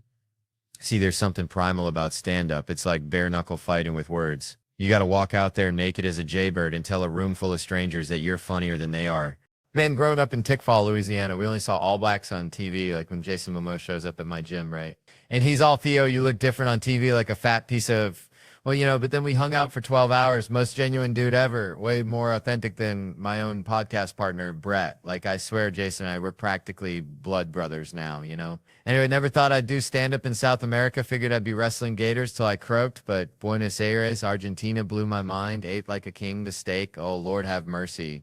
Then Chile was amazing. Lima, Peru, saw some family, good folks. In Mexico City, spicy tacos and sweet people. Flew home, catnap, then bam. 40-day European tour. That's like being shot out of a cannon made of schnitzel. Madrid, Barcelona, Copenhagen, Paris, London, Birmingham, Glasgow. Felt like I was on a dang space shuttle made of baguettes and bangers and ended up in Iceland. Ice fire comedy like a Viking funeral for my voice box. And Tom, working for Tom is like finding a 4-leaf clover in a field of cow pies. I tell you, the man gets it. Treat your people right, they'll work their tails off. He's got a nose for good folks, surrounds himself with them, trusts them, creates this whole environment where nobody wants to let him down, like a mama bird nudging her chicks. Meeting Tom 14 years ago changed my life more than grits, changed my arteries. He's unconditionally supportive. Best year of my life. Love you, Tom. Feels like he took a chance on me, like finding a 20-year-old jeans, and I can't imagine touring with anyone else. Speaking of, there's Mike Cronin, opens for Tom 4 times this year, probably doesn't remember me, always staring at his phone, but he's proud of Tom, thinks he's a good person, asks for more money. Classic Mike. And then there's Sam, driving for Tom, been thinking long and hard, says he can't say anything good about the man. Reminds me of my Uncle Earl after too much moonshine, says he's mean. Even when he's nice, he's mean, says they work 7 days a week. No time off, hasn't seen his family in 4 years. Then he blows his nose real loud. Gotta do it again. For a then serious face, says Tom's a good guy, pleasure to work for, easygoing. But here's the kicker, folks. Sam says Tom isn't funny, which is like saying a dog can't bark. And you know what? Maybe that's the secret. Surround yourself with funny folks and let them shine like fireflies in a mason jar. And maybe, just maybe, you'll get to eat steak in Argentina and laugh your way to Iceland, because life, like a good joke, is all about the setup and the punchline. And sometimes the punchline is just realizing you're surrounded by good people, even if one of them blows his nose really loud. Man, let me tell you something. I knew this dude back in Tickfall named Earl. Looked like a scarecrow that got struck by lightning, right?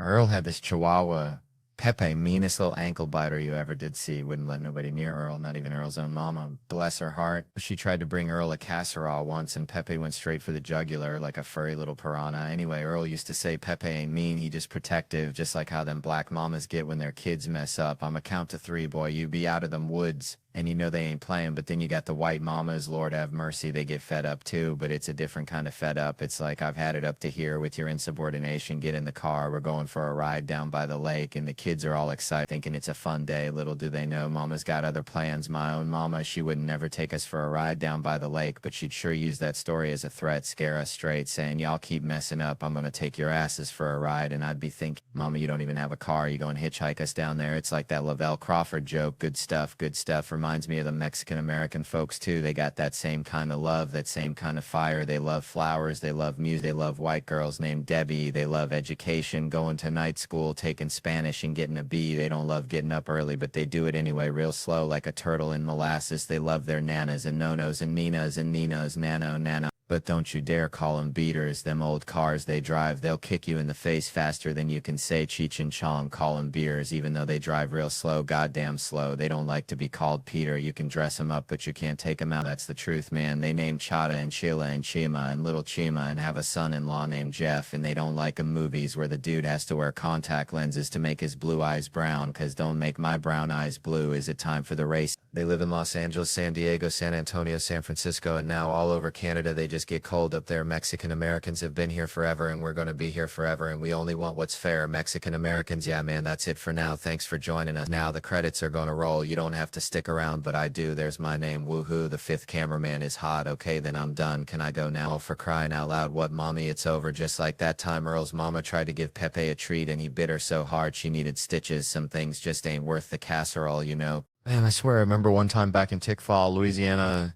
used to go catfishing with my Uncle Earl. This dude looked like if a bear and a lawnmower had a baby, but gentle as a lamb till you touched his Copenhagen. Anyway, we'd be out there on the bogue chitto, breathing in that swamp air thick enough to chew.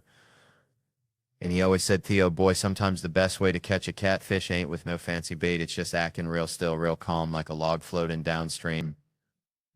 Now, that ain't got nothing to do with cops, but bear with me, because one time Got pulled over outside Baton Rouge. Felt like I was in a dang aquarium with that flashlight blazing in my eyes. Cop comes up looking like he swallowed a lemon whole. Sir, you know why I pulled you over? And I remembered Uncle Earl's catfish wisdom, so I took a deep breath like I was smelling honeysuckle on a summer morning, stared straight ahead like I was looking into the dang future.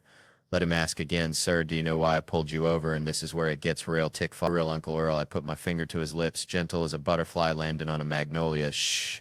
I said like I was telling a baby robin to hush, then I ain't even lying. Stroked his mustache, just a little tap, tap, tap, like playing a tiny piano on his face, and then, brother, I just eased on down the road, left him standing there looking like he'd just seen Bigfoot riding a uniskull. I'm telling ya, sometimes treating a cop like a catfish is the dang answer. Now, I ain't saying it's legal, but I'm saying Uncle Earl would be proud, real proud. Man, y'all ever been to London, Canada? It's like, bless their hearts, right? They're trying, but it's like naming your kid Elvis Jr. You just set him up for disappointment, you know? Reminds me of this one time. I was at Starbucks trying to be healthy, ordering just a black coffee. And this chirpy barista hits me with the welcome to Starbucks. What can we get you to eat today? I swear it's a conspiracy. They're pushing breakfast sandwiches harder than a used car salesman on payday. I'm thinking, lady, I came here for caffeine, not a guilt trip. I miss the honesty, the brutal, beautiful honesty of In-N-Out Burger. Pull up, order a double-double, animal style fries and a Coke, and they hit you with the will you be eating in the car. They ain't judging. They know you're about to commit a culinary crime against humanity right there in your Honda Civic. It's pure unadulterated shame, and I respect that. Yes, it's pure unadulterated shame, and I respect that. It's like, I need that honesty. Like my dad, Lord rest his soul. He was the same way all the way back to Christmas Day when I was 12. And my sister says she wanted to smoke weed. My dad goes right into these war stories. You want to know what I think about marijuana? I saw one guy at a party with a cigarette. I left immediately. That's the first story, and the second one is about him wanting to murder the Viet Cong for selling it to his Marines. Like nothing in between, no trying it to see what's up, just pure and unadulterated story time with no nuance. It's like religion, ain't it? I respect all faiths, Christian, Muslim, even you Jews doing your thing. But if you're a Scientologist, you can go straight to hell. All right, folks, let me tell you something. Growing up back in Louisiana, we had this rooster, right? Meanest son of a gun you ever did see.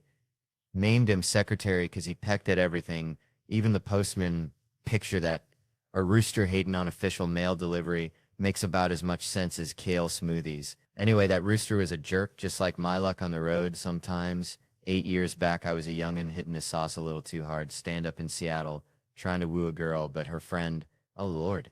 Every 30 seconds, not interested, then she could do better. Escalating like a bad banjo solo until she drops the bomb.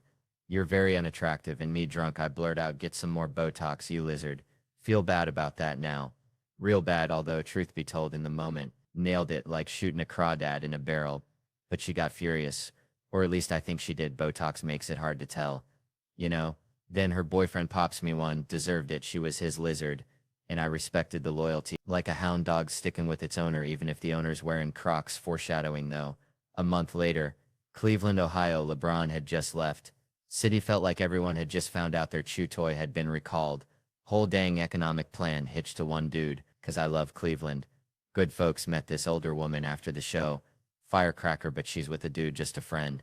Valentine's Day though, so you know there's tension thick enough to spread on toast. He's buying me drinks to keep tabs. Me being the kind of guy who'd accept free gas even if it came from a skunk's tank, dude. Goes to the bathroom, I ask her if she wants to ditch, she says yes. And my escape plan. The bar next door. Genius. Pure genius, about as subtle as a herd of water buffalo in a library. We're doing making out. Romantic as a truck stop restroom. Finally ask her if she wants to leave, she says your hotel. So we step outside, and there's the dude missing teeth. Looking like he'd wrestled a badger for a biscuit and lost. Where the fuck do you think you're going? I admit the plan. Gonna bang her and fly back to New York, he says. Fight me first. Suddenly those teeth looking mighty important. I ain't no dummy, ain't ever had sex and thought, man, glad she ain't got teeth. Like who needs applesauce? I go into the hotel, grab me a Macintosh. I tell him I ain't gonna fight. He calls me a pussy.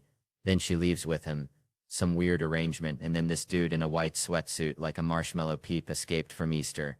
Not sittin', not standin', just kinda perched, loudly announces, I wasn't gonna let anything happen to you, claims he polices this. Not a cop, but a vigilante. The white knight drunk me's like, hell yeah, this guy's legit with a name, protects downtown Cleveland. Been stabbed twice, does it 'cause he loves Cleveland. Crazy but loyal, like a squirrel trying to bury a nut in concrete. Horrible trade for LeBron, but loyalty, you know? We stroll past the club, he sees my poster, says he could never do comedy. I say I could never do illegal and strange and alarming. A mutual admiration society asks why I don't have a Valentine. I say life choices and career. He says, me too. We're practically twins. Just one wears pajamas and the other tells dick jokes. He walks me back, says he's coming to the show. Exchanges information cause you gotta network even with superheroes. Wake up next morning, hangover the size of Texas. White knight email, gotta be him. Don't know that many, says he can't make the show. Sincerely, your new friend and fan, the White Knight Joshua. Makes me happy. Jews underrepresented as superheroes. Like finding a vegetarian at a barbecue. Emails bounce back, he's like Batman disappearing into the shadows via email. Years pass, then bam, another email. White Knight subject line. I reply, saw you on Conan, he's still out there. Then comes the kicker. He's married with a kid. Living in the suburbs. Traded white knighting for minivans. And soccer practice. Traitor. I tell him I'm in Naples. He says Italy. I say, yeah, guess even superheroes gotta grow up and face the fact that sometimes the real battle is getting the kids to eat their dang vegetables. Ain't that the truth? Man, let me tell you, I can't do those books on tape. Nah, not my jam. People try to make it sound all interesting with the voices and the up and down talking. It makes me want to crawl out of my skin because I'm thinking, this guy thinks I'm a friggin' idiot, you know? Like they're reading it like, and then in 1862, read it like a bailiff, man. You know the deal? I remember one time this bailiff read this thing, said the arresting officer asked the defendant where he was coming from, and he stated, in Boston. And I was like, whoa, hold on. That's not how I said it. I was hammered trying to remember. He asked where I came from. And I was like, fuck it, Boston. And the cop goes, fucking Boston? You want to get out of the car? I wasn't a jerk, though. I was standing there. All these people who mug folks were laughing like, this guy's sticking it to the man. So then he's like, we pulled the defendant over, repeatedly asked him to stay in the car. He got out, threw his keys at my feet, and said, lock me up. I'm fucked up. It was hilarious, right? Remember that dude who'd take his shot, and whenever anyone puked, he'd stand in the corner facing the wall. We called him Blair Witch. Everyone got there eventually, so I'm crying, laughing, gagging as I tell the story, and my girl's like, where do they find these people? That sent me over the edge, man. Just crying, laughing. But God bless him, because the reason that thing's screaming is because it's biting its own back. Which honestly sounds like me trying to touch my toes every morning, you know? Anyway, where do we go from there? I don't know, maybe you get eaten by a bear. And if a bear gets a hold of a regular neck just complies, just gives right up. Heck, you should call your neck special regular neck. I guarantee no one's going to accidentally steal that title. Speaking of weirdos, there was this dude on a construction site, wore the same jeans every day, no underwear, and a giant hole in the thigh. I swear I'm working in the house and he steps over something. The hole moves and bam, full-on junk flash right in my face. I didn't know how to confront people back then, and I was the new guy, so I just wanted to be like, buddy, maybe throw on some boxers so I don't gotta stare at your dangly bits. Especially since he's walking around with a nail gun.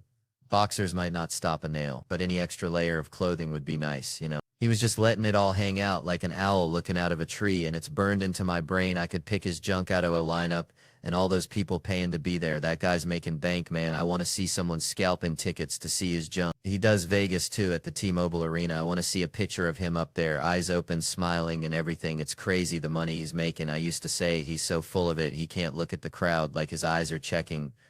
Are they still here, still believe in this beat? When you're lying, eye contact's the toughest thing ever, but whatever, he's making people feel good. He's in show business. I want to see the show, though. The few times I did movies, everyone was like, you just missed it, man. It all ended in '05. They were like, oh my God, they were paying for John Travolta's jet fuel. He'd show up in his own 747 to do one of those Wild Hogs movies, and they'd be like, okay, John, gotta pay for the plane. And they're like, oh, John, like it's just understood. It goes without saying, if someone swipes your credit card number, that's their money now, right? Then they call you up and say, hey, Joe, did you buy a ham hock at Vancouver at a strip club? And you're like, what? No, I was in Burbank. And they say, good luck with that. Has anyone ever bought a ham hock in a strip club? Man, you've given me every piece of the elk except that I've got some ham hock for you. What do you fantasize about doing to the credit card thief, though? Oh, just running, just getting the heck away. I don't want to hurt him. The guy's hurt by life, so damaged. I just want to get gone. I always picture those scammer folks, and I have a giant roll of duct tape, and I just put it on their mouth like a cartoon, not like Speed, more like cartoon level. I put it on their mouth and go, And the last one comes up and over their head, the rest of the roll hanging down. awkwardly, and I just go back to eating, and they got to sit there and slowly peel it off. The only way I could get through that basketball game was if I already told my wife the guy annoyed me, and then I'd just egg him on. Why doesn't he play him? And she'd start kicking me under the table because she was laughing. Hey everyone, I'm Ivanka Trump. She's like Tracy Lord's sister in the 80s, got good looking kids, amazing. She's good looking too, good for him, good for him. And if Bill Clinton wants to vaguely look in the direction of a beautiful woman, that's his right, you know? Man, I swear to y'all, my niece, bless her heart, she's got a mind like a bag of hammers, you know? Like if you hang around her too long, you start thinking with your elbows, real talk. So we went on this family trip this summer, right? First morning, we're all chowing down on breakfast, and Isla, this little firecracker, she strolls in 5 minutes late, plops down, stares me dead in the eye, and says, "Hey, big boy, what'd you dream about last night, huh?" Now everybody at the table is looking at each other like we're witnessing a Bigfoot signing autographs because she thinks we're all living in the same nightly sitcom, like some kind of synchronized sleeping deal, you know? She's 12 years old, and for 12 years she thought we were getting the same dream program every night like it's freaking must-see TV, sponsored by Ambien. But then I'm sitting across from her thinking, hold on, what if she's on to something? What if she cracked the code and we're all just characters in her subconscious Netflix original? So I lean in all conspiratorial, hey, did you dream that I was locked in a trunk wearing a banana hammock and singing Dolly Parton? My wife shoots me this look that could curdle milk like I just revealed the ending of The Sixth Sense at a funeral, and Isla kicks me under the table. I'll talk to you after breakfast, Uncle Theo, all serious like she's debriefing a secret agent after a mission gone sideways. Later that day, we're heading out for some snorkel action, cruising on the boat, and I see Isla gazing off at the horizon, looking all pensive. She's pondering the mysteries of the universe, you know, a real Kodak moment. So I sidle up, ready for that heartwarming parent-child connection. Hey, baby girl, what you thinking about? She turns around, eyes all lit up, and goes, we should get tattoos. I swear sometimes I think this kid eats nails for breakfast. Man, I swear, growing up in Louisiana, you know, we had this one dude, Cletus, looked like a thumb with a mullet, always trying to sell me fireworks he found behind the Piggly Wiggly, and it reminds me of trying to do comedy in Brooklyn, you know? I did a black room, right? Thought I was woke, wasn't going to do the white guy thing, you know, be myself. Lasted 3 minutes, man. 3 minutes before I was bombing worse than a flock of pigeons in a park fountain. Someone told me I had to go in there severely autistic or talk about Pokemon. Like, what the heck is that? Because apparently black people love Japanese cartoons like more than a possum loves roadkill. Didn't know that. Had zero clue. Thought they were busy building pyramids or something. Speaking of clueless, remind me of prison. It's so wild in there, man. Can I just visit people in prison and tell them I love Japanese cartoons? Do I have to know them? Because I feel like if you go in there and shout Tyrone, you're all right. Like 80% of the inmates will be happy to see you. Reminds me of back when we used to ding-dong ditch the town church. Man, let me tell you something. I get riled up faster than a hound dog chasing a possum up a sycamore tree. It ain't even funny. Like, tiny stuff sets me off. And I ain't talking about global warming or nothing political. Nah, I'm talking about straight up primal disgust. You ever see somebody eating and sweating at the same dang time? I'm talking like barbecue ribs, back porch 98 degrees, just dripping and chomping. I want to throat punch them. I swear to biscuits, slow down, Earl. Ain't nobody gonna snatch that half-eaten rib out of your greasy mitt. What's the fire? But all right, that ain't even the main vein of my irritation. No, sir, it's deeper than that. Recently, I've come to this realization, and y'all might not like it, but I ain't sugarcoating nothing for nobody. I ain't got no patience for folks who ain't blessed with the looks. I said it. It's out there. Hang with me now. Don't go throwing tomatoes just yet. See, it ain't about being shallow. It's about the neediness, the constant excuse me. Where's the bathroom? Can you help me with this? Like, I want to treat them like stray cats. Get out of here. Go on scram. It's just too much, too damn much. Let me paint the picture so you don't think I'm just some backwoods monster. I'm at the bank, right? Normal Tuesday, pulling out of the parking lot. Got to stop at that little booth, give the fella my ticket. So this dude, bless his heart, slides open the glass, leans out, and this fella could curdle milk with his gaze. But when he sees me, Theo Von, he just lights up like a Christmas tree, practically drooling all over his ugly mug, all up in my face like Kevin Hart running the drive-thru. And he's, I ain't letting you out of here till you tell me why you chose us, why you bank with the us. I'm thinking, bro, I got crawfish to boil. I ain't got time for your existential crisis. But he's serious, dead serious, staring right through me. So I say, fine, customer service, loan rate free check in there, happy now? And this is where I almost lost it. He goes, that's all you had to say with your little ugly ass. I said, did you just call me ugly? And he hits the button and I'm gone, fuming. I'm at Chipotle 2 blocks down, lines wrapped around the building, all because of this troll booth encounter. So I'm standing there ready to explode, and this woman behind me says, all sunshine and rainbows. Oh, it's such a beautiful day. I'm about to lose my damn mind, turn around and unload the whole clip. But then I see her. This woman could launch 1,000 ships. I mean, straight up goddess. And suddenly I got all the time in the world. I'm Miss Rogers. You know what? It is a nice day. We need some rain, though. Haven't had rain in a minute. And she just turns around and says, I wasn't even talking to you. Oh, hell no. Excuse me. I just got to know what made you choose Chipotle today. Silent. Then she says, I'm not telling you that, immediately making me realize I was the unattractive person in that conversation. And I know y'all probably ain't gonna like hearing this, but I'm telling you, no matter how good you think you look, you probably don't look that good. And the universe will remind you, like my wife, we were watching TV. That little golem monster from Lord of the Rings comes on all twitchy and weird, and she says, oh my god, babe, you do that. I said, bitch, what did you just say to me? Calling me a monster to my face. Is this how you treat people in this house? So I get it now. We're all just Smeagol trying to find his precious, even the beautiful ones, and probably especially the ones who work the bank booth. All right. All right. So I was back home in Louisiana last summer, visiting Mama, and she's got this rooster, right, named Clarence. Now, Clarence thinks he's the sheriff of the whole dang yard, strutting around like he's got a mortgage on the place, pecking at anything that moves, even Mama's ankles, which, bless her heart, she just swats at him with her cane like he's a mosquito the size of a chihuahua. And it got me thinking about stuff like how everything's got its own pecking order, even in a chicken coop in the middle of nowhere. And that reminded me of, everything kind of has an order, things like trust and relationships. Like, if you're going to build something solid, you got to lay that foundation early, right? Kind of like Mama building that fence. Every little piece helps to keep those chickens in. Same goes in your marriage. That trust is going to take its time, but eventually, those birds are going to be flying, and the chickens from next door is going to be watching, and the neighbor's chickens all looking. So basically, you're laying bricks, except those bricks are like honesty and openness and maybe a little bit of forgiveness thrown in there. Because let's be real, we all screw up, right? We all eat the corn. We're all guilty. Some people like Clarence think he is getting away with everything. But the real thing is that if you ain't got that trust, then your relationship is like Mama's old shed. One big gust of wind and it's all gonna come tumbling down, chickens and all, leaving you standing there scratching your head, wondering where you went wrong. So you got to protect your foundation and nurture those chickens, like the way she always says, you got to water it so those beautiful feathers can come flying out. And if the thing is, sometimes that's a lesson I have to remember, just like Clarence and Mama. Sometimes those roosters are right behind you when you aren't looking. All right, so I went down to pick up my boomsticks, right? 2 of them. Kind of like that time me and Earl tried to catch a greased pig at the county fair. Only way more mowers. Had a shotgun too, but busted it the first day. Bless its heart.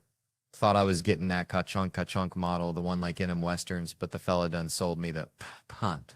Like a disappointed fart, So I get there. This dude, Kevin, looks like a librarian who wrestled gators in his spare time. Tells me, Theo, brother, can't give you your pew-pews. I'm like, say what now, Kevin? He drops the bombshell. Paperwork's all jacked up. Bills in your wife's name. Trucks in the company's name. You're a ghost, son. Now, I started cackling like a hyena at a Tupperware party because all I could think was, damn, the system actually works. Felt safer knowing I couldn't get my hands on those things than if he just handed them over like candy corn at Halloween. Told him straight up, Kevin, this is beautiful, like seeing a squirrel water ski, but he just stared at me dead serious and said, oh, you're getting your damn guns. Suddenly felt like I was eating grits with a fork. Something just ain't right. Turns out Kevin, bless his heart, had a workaround. Called up my lovely bride. Told her to print out a blank lease. Write that I was renting a broom closet from her. Fax it over. And bam, problem solved. She about died laughing, said the place was booked solid with her imaginary yoga instructors. But she sent it anyway. Gotta love that woman. Got my guns. Love 'em like a stray dog. Loves a belly rub. See a gun in a movie. I'm calling Kevin faster than you can say sweet tea. Like when I off-Y, Agent Smith rocking that Desert Eagle. I had to have it. Kevin said California ain't playing that 50 caliber game, but he'd hook me up with a 40 and a workaround, bless his soul, and then try to upsell me on an AR-15. Now, I ain't saying I'm irresponsible, but I did lose my Glock in the shower for 9 days. Felt like I'd lost a tooth or something. My wife, bless her heart, heard AR-15 and came storming in like a honey badger on bath salts yelling, "Is that some bitch trying to sell you another one of them? Killing machines." I told Kevin I ain't gonna be part of the problem. I'm gonna be the dang solution. No more lost guns, no more scared kids, just my Desert Eagle and a shotgun. She says that's the man I married, like I just cured cancer or something. Kevin asks if he's on speaker and then proceeds to tell me in the event of an apocalypse, an AR-15 is the only way to protect my family. Like, Civ 6 are gonna give a dang about my southern charm. I couldn't help myself, I swear. I asked if he could get one with a bump stock. My wife promptly canceled my lease faster than a catfish can swallow a cricket. Guess I'll be sleeping in the doghouse with old Blue tonight. All right. Settle down, y'all. Let me tell you something. Used to have this chihuahua back home, okay?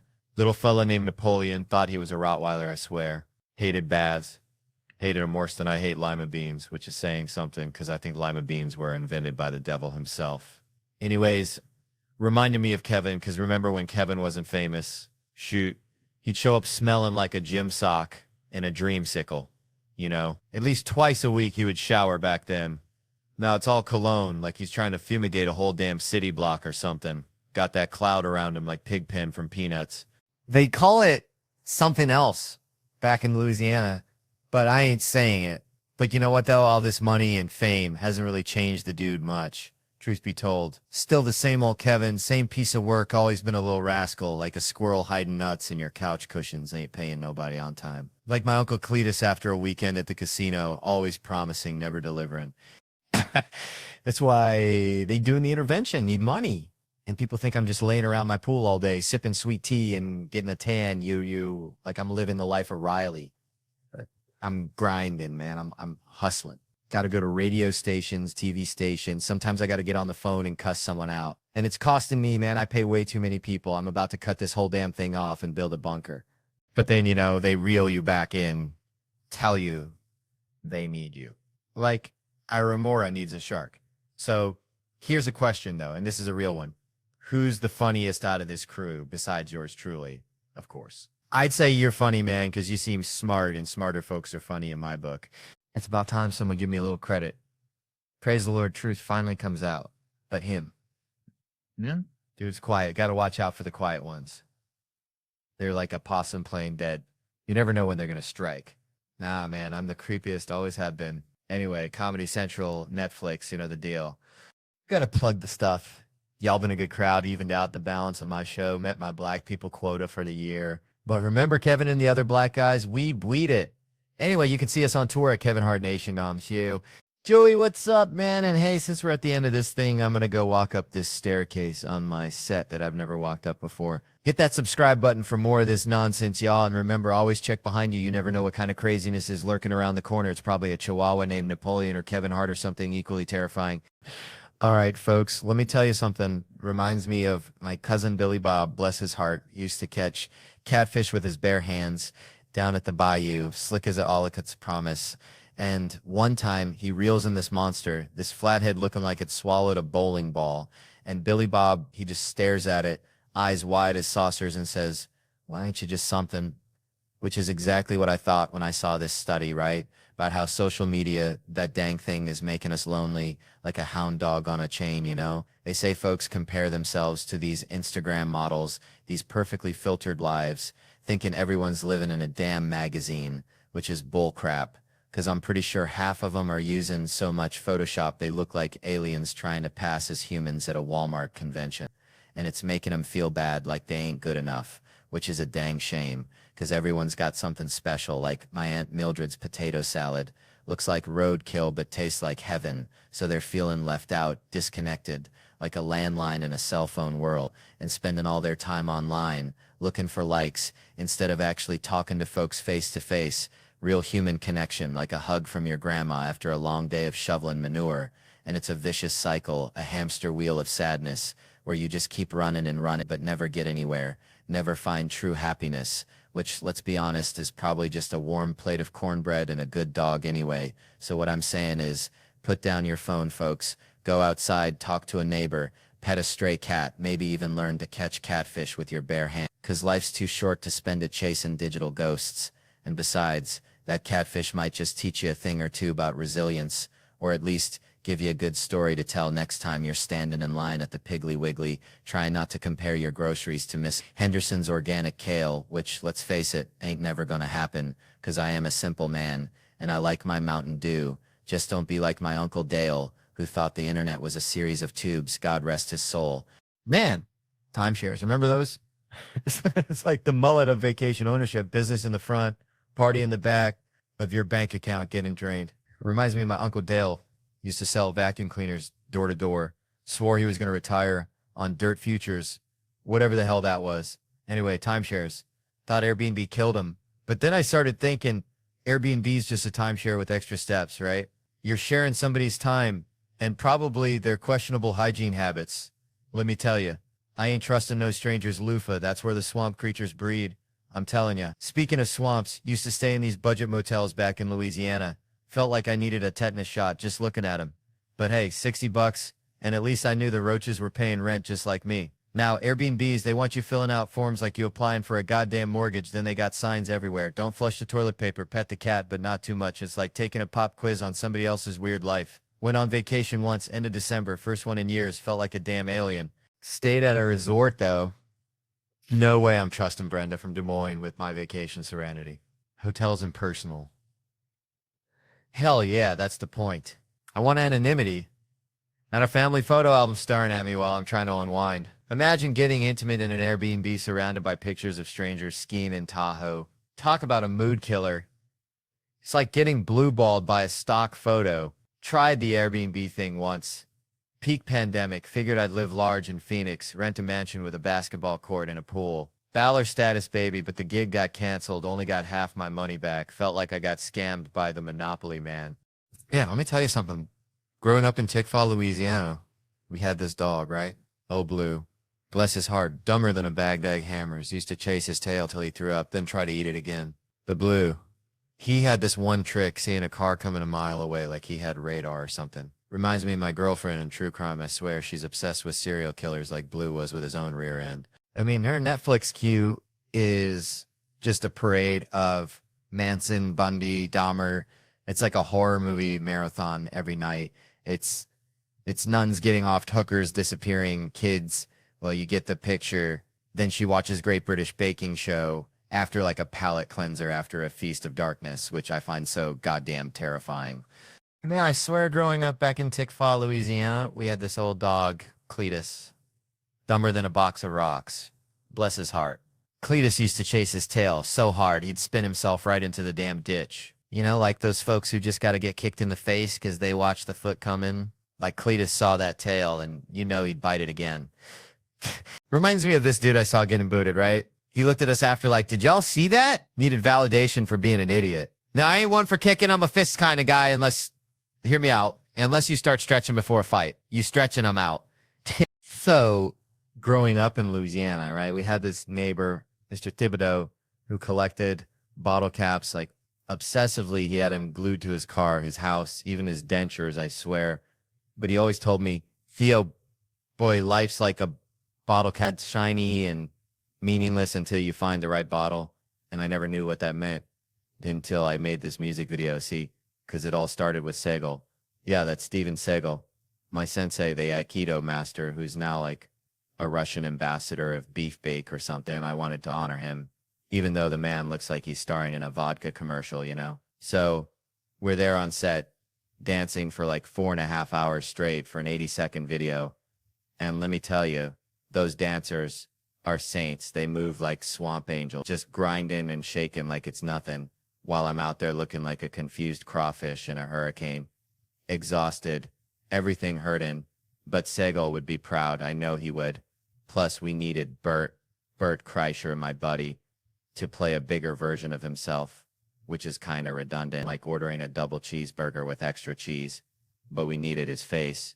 See, so we tricked him, told him we were filming promos for our podcast, Two Bears, One Cave, and he just sat there making faces like a chimpanzee trying to understand algebra, and they weren't even recording the sound. Just the video, pure genius. He's like a golden retriever. just happy to be involved until he figured it out on the podcast. Pure gold. That moment was better than finding a 20 in your winter coat. But then came the fun part, killing Bert. And that wasn't even my idea. That was Rami. My director, he's like the Tarantino of comedy videos. He's like, why don't you stab him? And I'm all in. Then it escalated. Stab, handgun, shotgun, machine gun. I'm feeling like I'm in a Rambo movie directed by Mr. Rogers. And I swear, I'm not a violent person. I just love a good visual gag. You know, afterward, everyone was asking, Theo, how much did this cost? Like I'm freaking Elon Musk with a crawfish accent. But Rami hooked me up friend rates. He's a real one. So it wasn't six-figure, but it was more than Bert's therapy bill. I'll tell you that much. And to Bert, I gotta say I love you, man. It was fun, but let's be real, I can run faster, jump higher, I'm stronger, like a genetically modified otter. So, next time bring your A game. Or maybe just bring some bottle caps, Mr. So Thibodeau would be proud. He'd probably glue him to a coffin or something. All right. Settle down, y'all. Good to be here. Feeling good. Feeling real good. Almost 30, which, you know, it's a number, a big old juicy number. Feels like yesterday I was chasing fireflies in the Louisiana swamp. Bare feet, covered in mud, thinking quicksand was going to be the death of me. Seriously, you watch those cartoons, it's right up there with anvils falling from the sky and sticks of dynamite. I was more worried about quicksand than taxes. And now, never even seen it. Nobody calling me up saying, Theo, take the back roads, quicksand swallowed. It's like, where'd it go? Like my hairline vanished into the ether, but back then, the real threat, the thing that kept me up at night wasn't sinking in sand. It was people thinking I was Chinese. Let me tell you, this bowl cut and these squinty eyes, they screamed Kung Fu Kid louder than Bruce Lee on a karaoke night. Kids be calling me names, slurs I ain't even gonna repeat. Words I didn't even understand. I'm standing there like a confused possum in a headlight, 'cause I ain't Chinese. My family's about as Chinese as grits and gravy. The closest we get to Asia is taking our shoes off at the door, mostly just to keep the carpet clean after Mama's crawfish boil. But it was rough. It was real rough. I remember in 7th grade, we went to the symphony, and every time that big old gong went off, these savage little swamp creatures, they'd turn around and bow at me like I was some kind of emperor with a bad haircut. It was racist as hell, but also I gotta give them credit. The coordination was impressive. For a bunch of 13-year-olds fueled by Mountain Dew and Spite, it was a whole dang performance. Made me feel like I was in some twisted, low-budget racist Cirque du Soleil. But that's the past. We all say dumb stuff. I mean, look at TV. You can say anything on TV these days, especially on Law & Order SVU. They can't say the F word, but they can describe a crime scene with enough detail to make your stomach churn. Anal contusions this, cement and fecal matter in the ear canal that, and it's always Ice-T delivering the line. Ice-T, cop killer looking confused as ever, like he just walked in off the set of Colors. You mean this dude likes pigtails? Yeah, Ice, it's a pedophile. Welcome to the sex crimes unit. Grab a donut and try to keep up. It's like that time they tried to explain sex addiction to him. They're really trying, and Ice-T finally gets it. He's looking all serious, and he says, oh, I get it. You mean like when someone drinks too much or snorts cocaine or bets the house on the ponies? I almost choked on my water. I was praying they'd just let him keep going. Just name every vice he could think of. Or like when someone eats too much fried chicken, or watches too much reality TV, or collects porcelain dolls. Just fade out. Created by Dick Wolf. That's what I'm talking about. That's the kind of TV I want to see. So yeah, almost 30. Seen something, called some names, dodged the quicksand. Maybe it's time to start collecting porcelain dolls. Or maybe just keep watching Ice-T solve crimes. Either way, it's going to be one hell of a ride. Just try not to bet the house on the ponies, you know. Man, bikes, I don't know why, but sometimes I get these little verbal hiccups, not like Tourette's. You know, I always thought that'd be kind of wild, just yelling out random stuff. Imagine the conversations, but nah, it's just bikes, plain old bikes. It just pops into my head like a bad country song, stuck on repeat, playing in the honky-tonk of my brain, over and over. Probably millions of times by now. But see, it all comes back to this one show, Scared Straight. You ever catch that train wreck? Pure gold. Let me tell you, they grab these little hellions, middle and high schoolers, the ones who think detention is a 5-star resort, and they toss them into the slammer for a day, hoping a little taste of the big house will straighten their twisted little minds. Like a backwoods chiropractor, but hold on to your britches. 'Cause there's this one episode back in '99, uncensored, which is just straight up bananas. And instead of your run-of-the-mill county jail, They ship these little demons off to a maximum security penitentiary where the inmates just verbally unleash hell on these kids, turning them into weepy little puddles, and it's the darn funniest thing I've ever seen. Now don't go feeling too sorry for them. These ain't your average spitball shooting choir boys. These are kids who think shanks are just fancy toothpicks.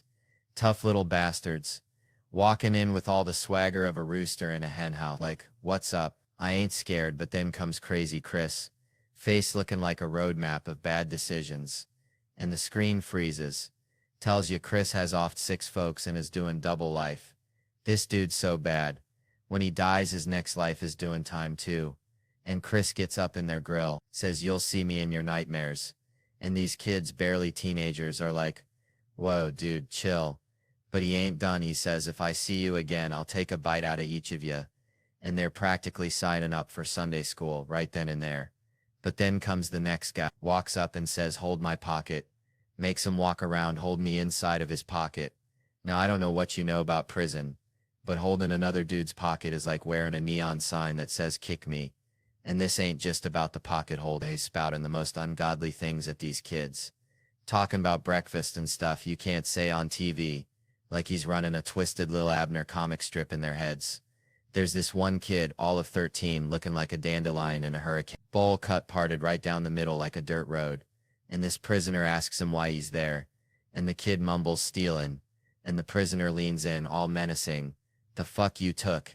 And the kid squeaks out, "Bikes." And the prisoner just booms, "Bikes," and that's it. That's why I yell bikes. See a bike store, holy moly, it's like a primal scream therapy session in my Honda. My wife's about had it. She just sighs and says, "You get one." So I gotta make it count. I pull over, roll down the window, wait for some poor soul to be checking out the sidewalk display, gazing at some shiny new Schwinn. And when they find the one, the light hits it just right, they're about to make a move. I unleash the beast, bite, I yell, and they jump back like they seen a ghost. Then I add for good measure, "Stop selling drugs," and I peel out of there, leaving them standing there, wondering if they just stepped into some kind of backwoods fever dream. Kinda like this whole story, ain't it? So I was down in Loringer, Louisiana, right? Now that's a place where the possums wear tuxedos to the Piggly Wiggly, okay? My buddy Earl's got this cousin, Cletus, who runs an escape room at his double wide, only it weren't no mall kind of thing, see? It's more like if Deliverance met Home Alone after a case of Natty Light. Anyway, Cletus gets this idea from watching one of those police shows. All of a sudden, he is an expert, so he has to start his own business. He is also so big-headed, and that is where the problems begins. My Aunt Brenda is there along with the kids, you see? We pull up to Cletus's, and it's got this vibe like a meth lab that just lost its lease. That is for sure. My Aunt Brenda is like, "Oh, heck no."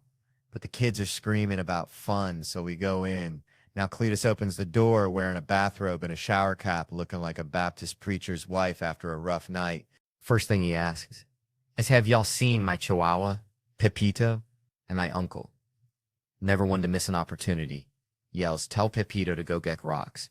And then he spits a dip of tobacco onto the porch. This is where the bad began. Cletus ain't phased. He just smiles with his one tooth looking like a tombstone in a pumpkin patch and says, "Come on in, but leave your wallets and phones in the microwave for the safety." We should have never left our phones. It all went downhill. The kids went full-on sheep. They did not care about safety. Now, Cletus then starts explaining the rules in a low voice like he is about to sell drugs in the middle of the sate. My uncle is all over him, asking about Cletus's mother and why she ain't around. My Aunt Brenda is yelling, and I swear it was like watching a squirrel try to parallel park in the middle of the interstate, chaotic but entertaining. Then came the mother's room part, and that's where it got weird, like a banjo solo at a funeral. Weird. Now, Cletus says we got to leave our car keys, our L phones, our wallets, everything on the counter, which should have been our first clue to just leave. We were all standing there quiet, and my uncle said, "Did you hear me, Pepito? Go kick rocks." That is when Cletus said, "The rules are the rules. It is the escape room." So we all dumbly followed Cletus into the room. And the moment the door slammed shut behind us, it hit me. No waivers, no contact information, just a sketchy guy and a locked door. It was the type of feeling when you accidentally drop a hot dog on the floor in the middle of a church event.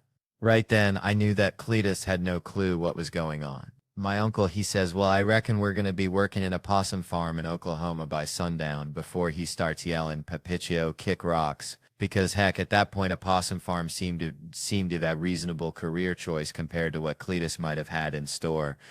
I just know this is where the problem begins. Then my aunt yells, why did we come? I am out, which she said was the punchline to the whole thing. Growing up back in the holler, we had this old hound dog. Blue, dumber than a box of rocks soaked in moonshine, I swear. The dog thought a vacuum cleaner was the devil himself. Would bark at it till he passed out, bless his heart. Reminded me of my Aunt Tammy trying to work a smartphone. Just pure, unadulterated panic. But Blue, he had this one trick. See a squirrel, he'd chase it right up a tree, then just sit there wagging his tail, barking at the branches like he was waiting on a winning lottery ticket. Which brings me to this fella, Craig. Met him at the bank. Not a teller, not security, just loitering. Like a scarecrow forgot its job. I said, how you doing, out of southern politeness, you know, the kind Granny drilled into you for she hit the hard stuff. And this dude, Craig, launches into a dissertation on his upcoming trip to Virginia like I'm his damn travel agent or something. Turns out he's visiting his sister after 15 years. Never been before. I'm thinking, buddy, you got more baggage than a Kardashian going to a yard sale, and he just drones on monuments and whatnot, and I'm trapped, man, like a possum in a parking lot wanting to scream, I just want to deposit this check so I can buy more jerky, leave me be. But he's got me cornered, this social vampire, and he actually says, I'll be here when you walk out. Like it's a threat, not a promise, and that's when it hit me, this whole how you doing thing. It's a social contract, a gentle dance. Not an invitation to your therapy session. You got to keep it light, people, like a firefly on a summer night. Fine or great is all you need. Anything else is like showing up to a potluck with a plate of roadkill. Just ain't right. So next time somebody asks, remember Craig and keep it brief. Unless, of course, you want to unleash the hounds of hell on an unsuspecting stranger, then by all means tell him about your bunions. Man, reminds me of when I was a kid back in Louisiana. I used to trap muskrats with my cousin, Bobby Lee. He always had the craziest ideas. Like, one time he thought he could train him to fetch beer from the fridge. Didn't work out, but it always felt like we were Chip and Dale, just trying to survive in the swamp, you know? Speaking of Chip and Dale, that reminds me of bathrooms. And I gotta tell you, I had a toilet flush in my house yesterday. Sounded like someone was singing happy birthday. I swear I thought a ghost was throwing a party in the pipes. It was spooky, I tell you, but not as spooky as having to tell your date that the only way out of the bathroom is through the... Well, you get the picture, right? It's like that scene in Rescue Rangers where they gotta go down the toilet. Live a little, they say, and you know, sometimes life's like that. You gotta just jump in the porcelain. Metaphorically speaking, of course, like how Disney's premiere is next door and they're inviting everyone. Which is just like Bobby Lee inviting all the raccoons to our crawfish boil. Utter chaos. Anyway, Chip and Dale Rescue Rangers, Disney Plus, Friday, no theaters. Which is a real shame, because imagine watching that on the big screen. Feels a little like watching it in a bathroom. Kinda immersive, right? But hey, at least Cheryl Hines is gonna be there. Probably not in a toilet though. But hey, at least it's not in theaters, because you know what that means? I don't have to take off my house shoes. Now ain't that something? I was at this Cracker Barrel down in Tickfall, Louisiana, right? Getting me some chicken and dumplings, you know, the real kind that'll clog your arteries faster than a 99 Ford pickup truck with a busted oil pan. And this dude, he's straight up sawing logs in the middle of the show. Just flat out knocked. Drool and all. I'm thinking, man, I can't even sleep at home. Got this $300 pillow that feels like a brick. And this fella's out cold in a public theater. Like he's in his own personal sensory deprivation tank sponsored by NyQuil. Reminds me of my uncle, Earl. Used to fall asleep during Thanksgiving dinner face first in the cranberry sauce. Anyway, nobody touching him. No, sir, not on my watch. Louis C.K. probably wish he could be here to shine to see how he can get away with something on the borderline, but not fully illegal. But the dude, Miguel's his name, 25 years old, working construction. Now, usually that's where I'd launch into the old Mexicans taking our jobs routine, but then I find out he's working in the office construction. I never heard that. That makes him getting replaced by a Chinese or a robot, just straight up AI taking over the whole damn operation. But his boys, they covered for him. Said he was up all night arguing with his girlfriend, probably about some high-stakes Scrabble match or who gets to pick the next song on the jukebox. He bought his ticket himself and he is using it. You know, I haven't slept like that since I was a kid. And the only way I could do that was by going to the church on Sunday. And I know the dude shit in the stalls without any worry and sleeps right in front of Jesus on Sunday. But I'm thinking, here's this dude, Miguel, living the dream, unconscious and carefree, while I'm up here battling insomnia like it's a goddamn UFC fight. We even dimmed the lights, played some spooky music, felt like a damn exorcism was about to go down, except the demon was just exhaustion. I even yelled, La Policia. Miguel didn't even flinch.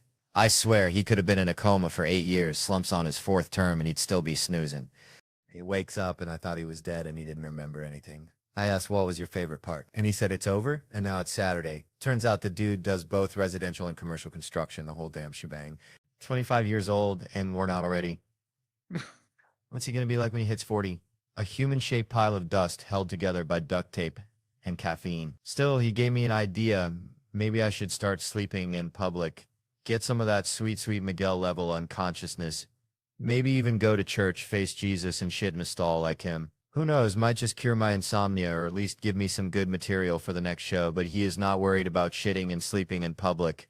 All right, settle down, folks. Let me tell you something. Growing up in Tickfaw, Louisiana, we didn't have fancy stuff like, indoor plumbing that worked all the time, but we had Mama's chickens, bless their pea-sized brains. And one time, this rooster, old Cluck Norris, he was meaner than a junkyard dog with a toothache. Anyway, Cluck Norris decided my head was prime pecking real estate, so I'm running, screaming like a banshee, and Mama's yelling, boy, you gotta assert dominance. Show him who's boss. Now, I ain't never been good at bossing nobody except maybe my goldfish, Bubba, rest his soul, so I figured, all right, I'll try it. I square up to Cluck Norris, puff out my chest like I'm trying to audition for a Chippendale show at the VFW, and yell, I'm the boss. Cluck Norris just stares at me, cocks his head, then bam, pecks me right in the dang eyeball, and I'm thinking, this is exactly how my dating life's been, right? You try to assert yourself, be all confident, and some rooster of a situation just comes along and pecks your eye out. It's like that comedian, what's his name, Sam Burrell? Heard he won some laughing skull thing. Bless his heart, sounds like something you'd find on a backwoods roadkill menu. Anyway, the point is, dating is a train wreck, I swear. Talking to this girl the other night, sipping my bourbon, and I ain't sharing, mind you, bourbon's like sunshine in a bottle. Only tastes like regret the next morning. She says, that'll put hair on your chest. And I'm thinking, dang, gotta make sure I ain't growing no unexpected fur before I get intimate. Like checking the oil in a beat-up Ford pickup. You just gotta know what you're working with, It's a minefield out there, just like that time I kissed this girl at a party, hammered out of my gourd. She says she has a boyfriend, which is bad enough, but then hits me with the double rejection. Even if I didn't, I wouldn't be interested. Lord have mercy, it's like getting rejected from a job, and then the interviewer says, and you're also too ugly for this plant. Brutal, just brutal. But hey, my last girlfriend, bless her heart, she was on Ambien, so I never had to wear a condom, which is either a blessing or a sign. I got to invest in a hazmat suit, depending on how you look at it. See, it's like that dad on the elevator with the crying kids. Should have wore a condom, probably didn't pull out. Now he's at the parent-teacher conference getting lectured. Charlie's been misbehaving. He's just got to shrug and say, it's out of my hands, kind of like Cluck Norris pecking my eye.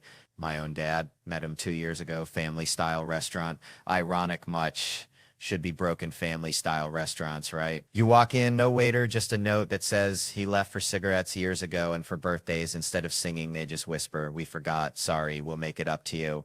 And some random dude walks in and says, I don't even work here, I'm just banging the owner. It makes you wonder,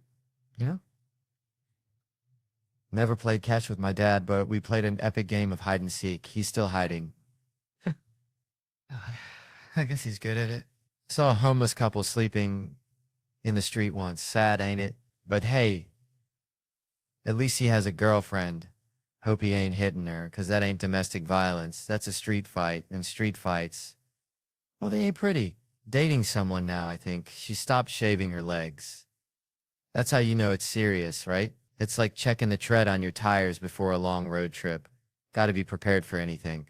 She asked me my fantasy the other night. I said, I want you to dress like a nurse and tell me I have health insurance. Yeah, pathetic, I know, but honest. The other night, things got wild. She said, fuck me like it's your job. So I started checking my email, seeing when I could clock out. She wasn't impressed.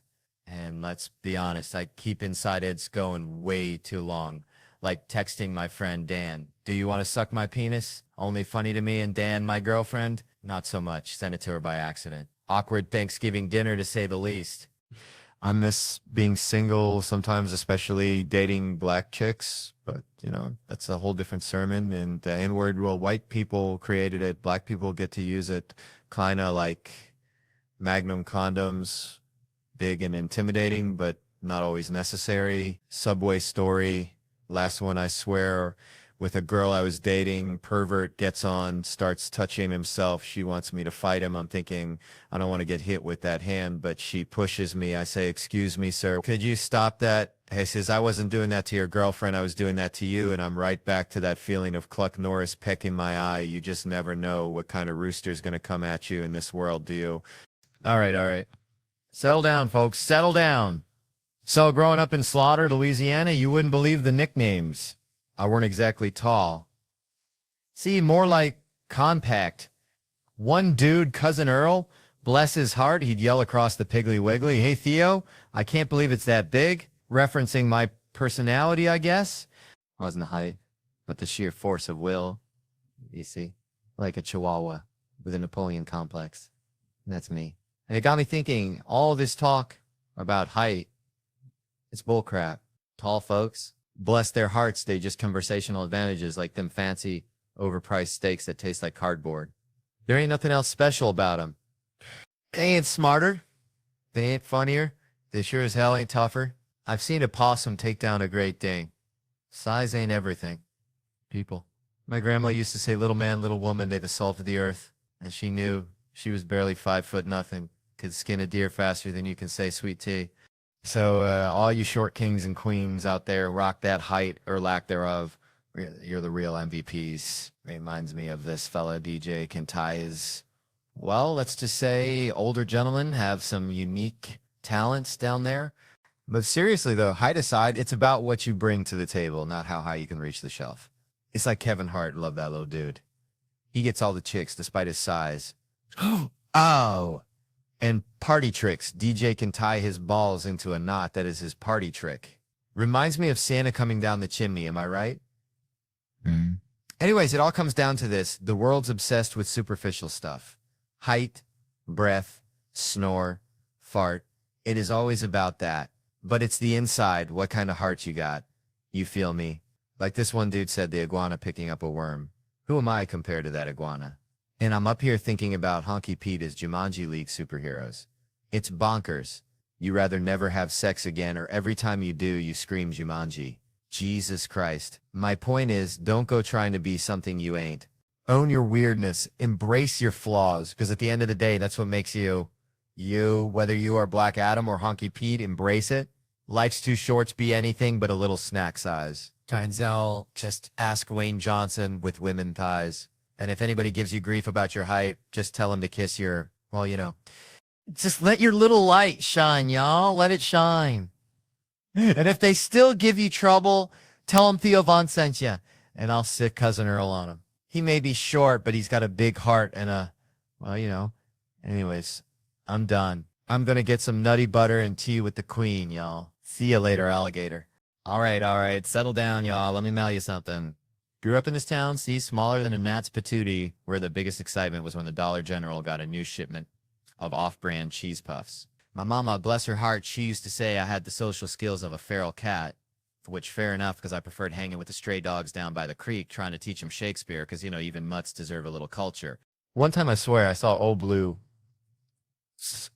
hound dog, with one ear missing. I swear he almost understood Hamlet's soliloquy, or maybe he just wanted a biscuit. Hard to tell with dogs. They're kind of like politicians, always looking for something. But, see, that's how I always been. Connecting dots that ain't even close to each other, like trying to make a gourmet meal out of roadkill and ketchup packets, which, by the way, I actually tried once, don't recommend it.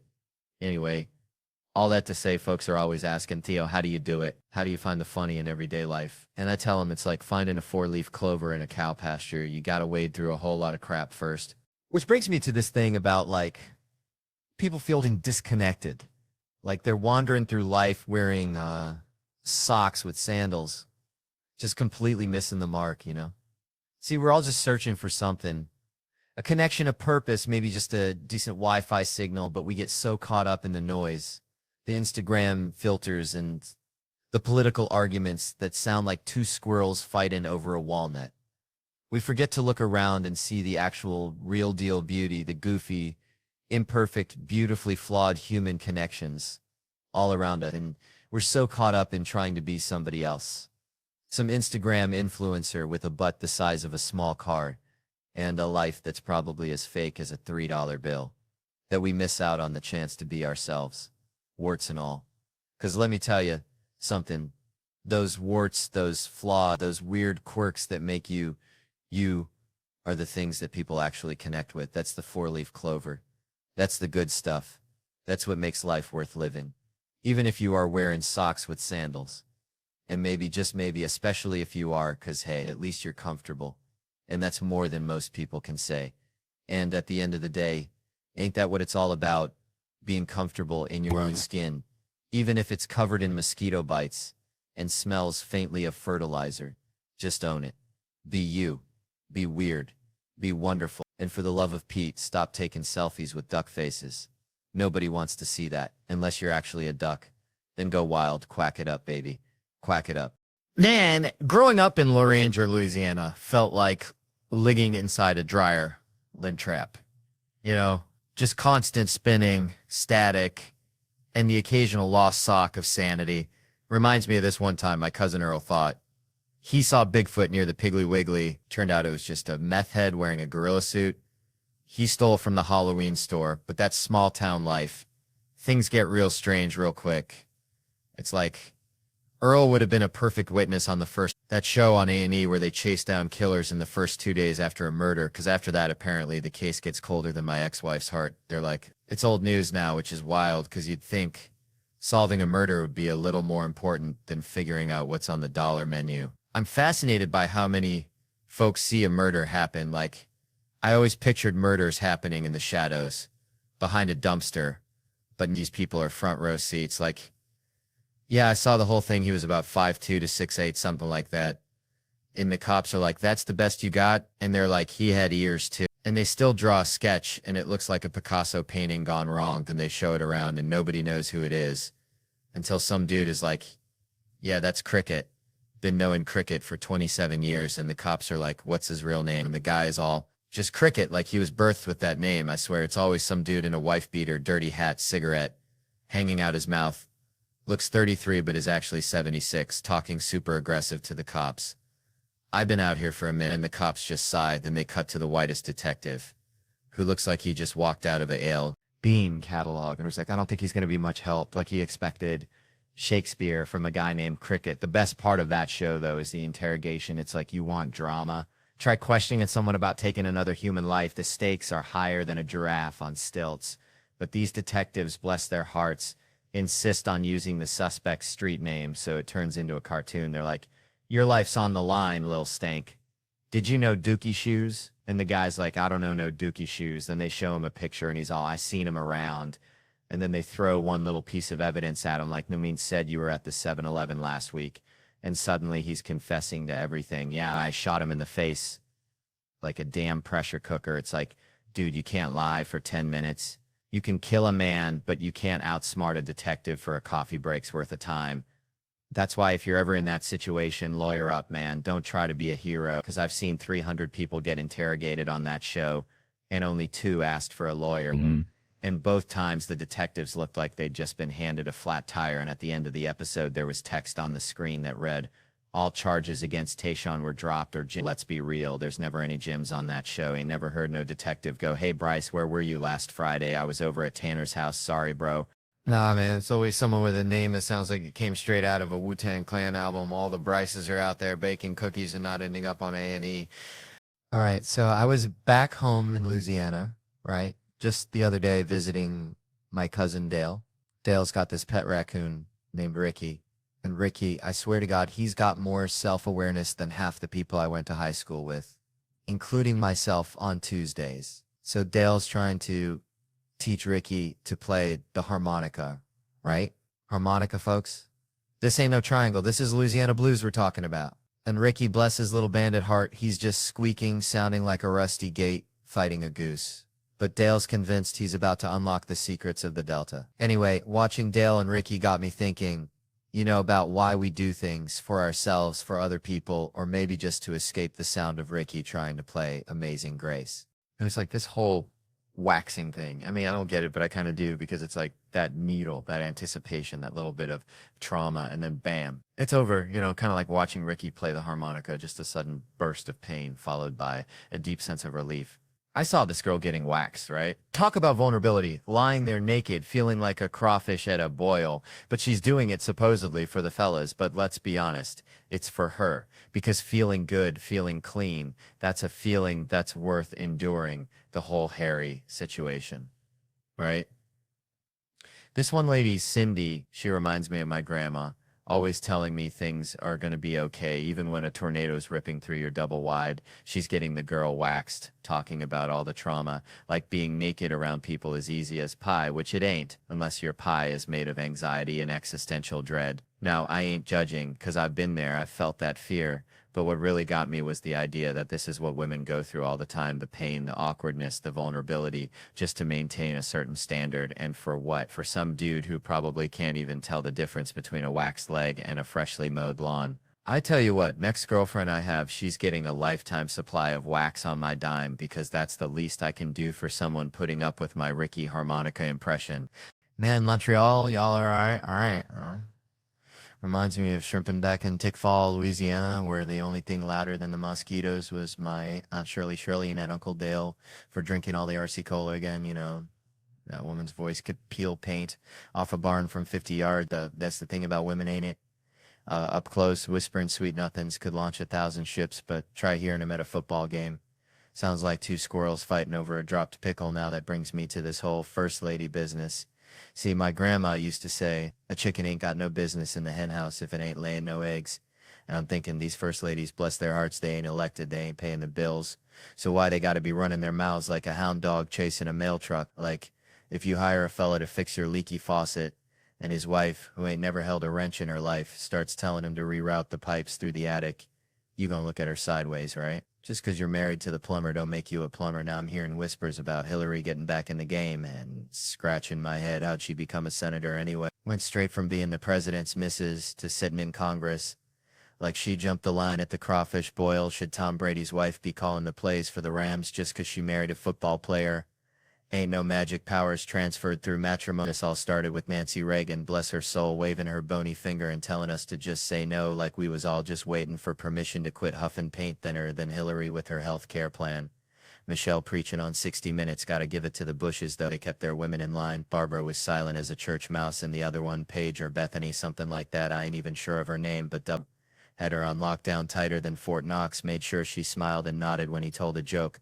Now I'm hearing folks say a woman president's gonna change things, but I ain't buying it. The president makes, what, 400 grand a year? Try telling that to a Wall Street banker with $100 million bonus. Ain't gonna make a lick of difference if they got a dick or a clam, black or white. Nothing's gonna change till somebody gets froggy and starts going full Rambo on those gated communities, taking out the folks pulling the strings. Until then, it's just gonna be a different pair of tits telling us the same old song and dance. I'm staying at a hotel here. Love hotels, feel safe, lobby full of folks like a human shield if some axe murderer comes strolling, hear the scream. Got time to plan, barricade the door, turn on the shower, hide between the mattresses.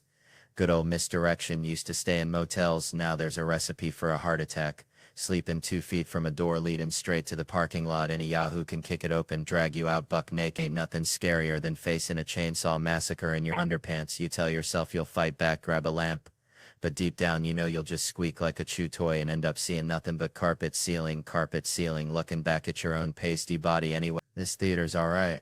At least nobody said it's haunted. Every damn time you go to a theater, they gotta tell you about the ghost. Built-in 48 tribute to Rocket Richard.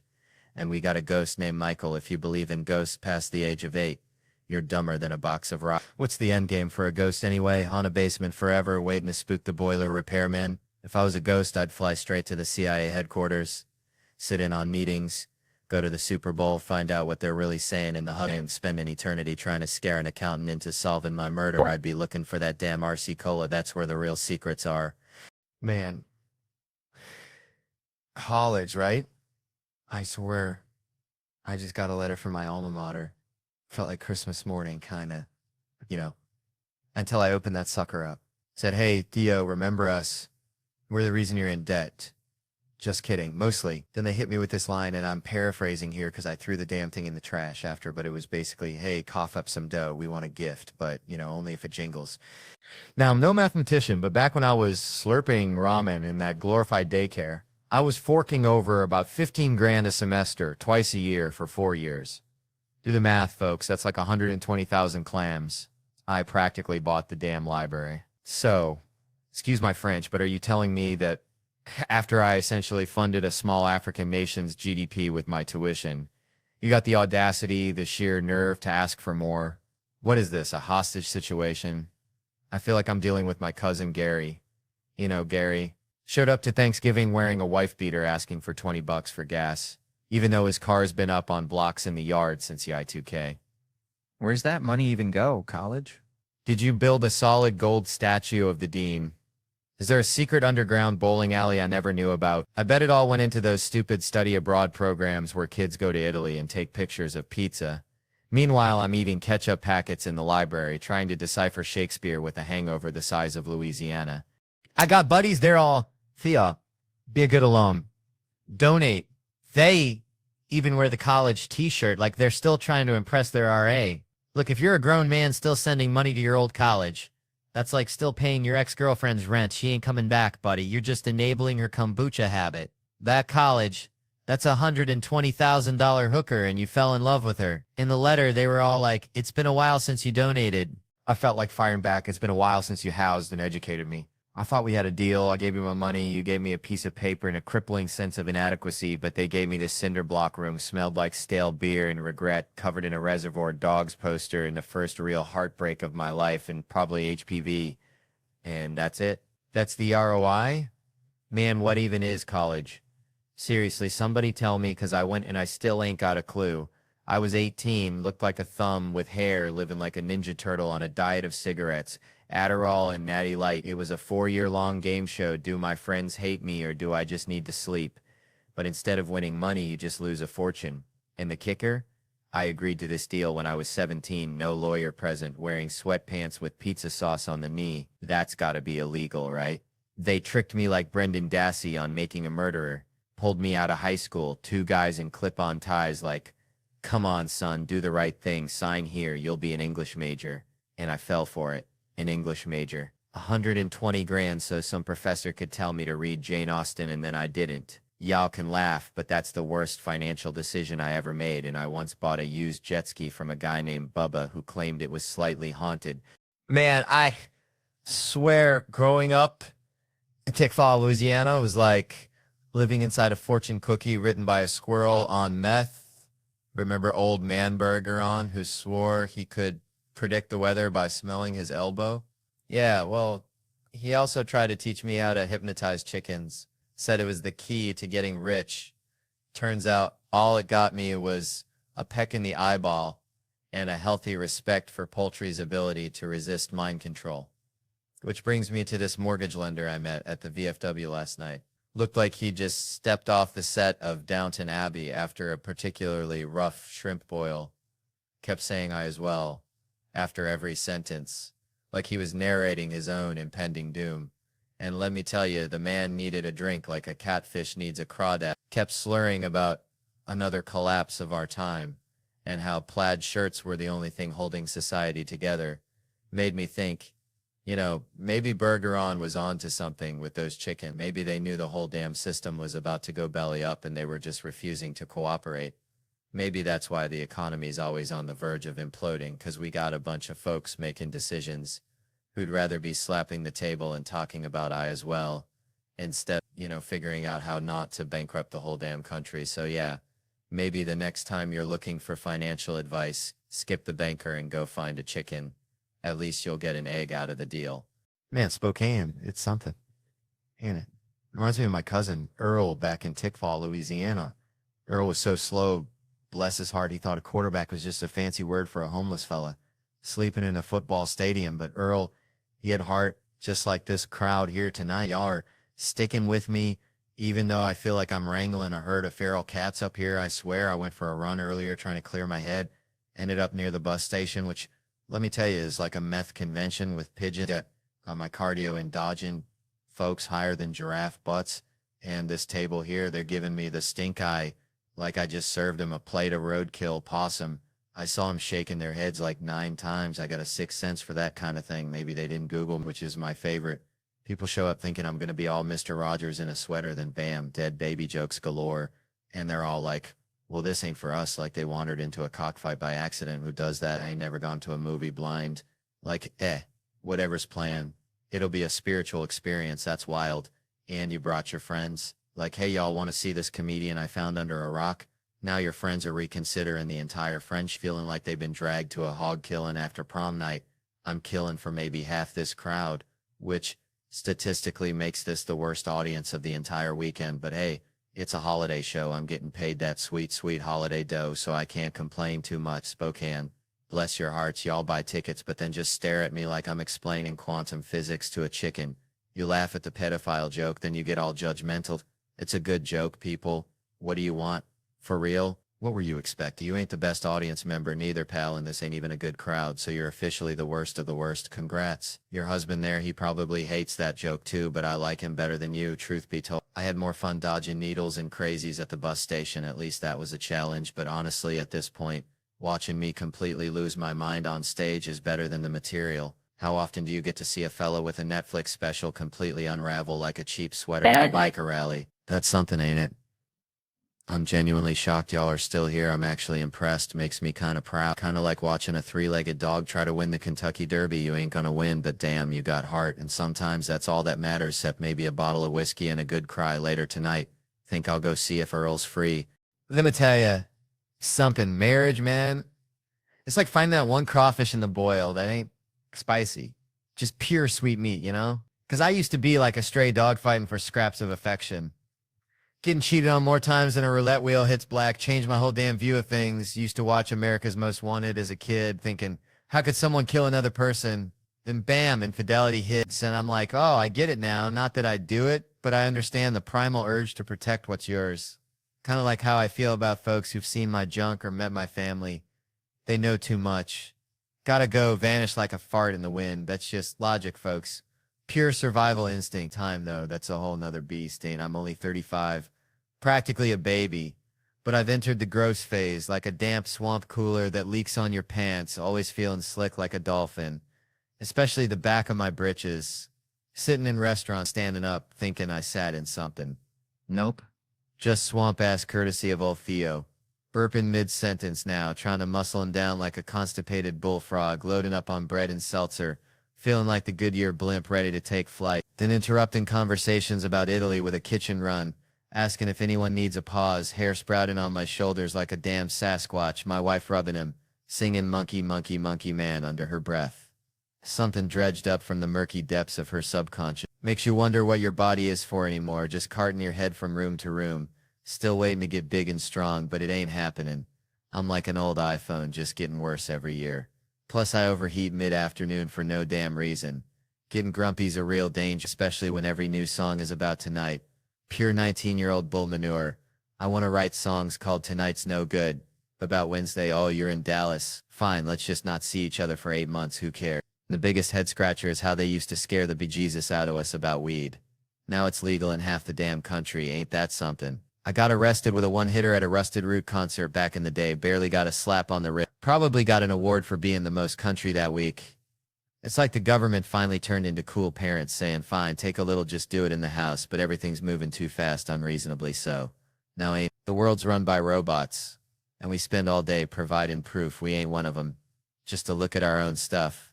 Gotta solve riddles like a digital sphinx. Prove you're not a robot. Look at these curvy letters. Harder than usual, right? No robot could read these. Is it an E or a th? Your guess is as good as mine.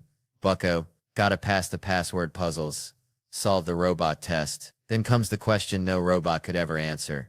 Which of these pictures does not have a stop sign? What in the hell are we doing, folks? Spending our days providing proof to a damn computer and it's doing nothing for our health. Now listen, I grew up in Louisiana, right? Where the only thing thicker than the humidity is the judgment at a potluck after church. And let me tell you, even I wouldn't trust myself to wrangle a herd of toddlers single-handedly. It's like trying to herd cats with a fishing pole dipped in molasses.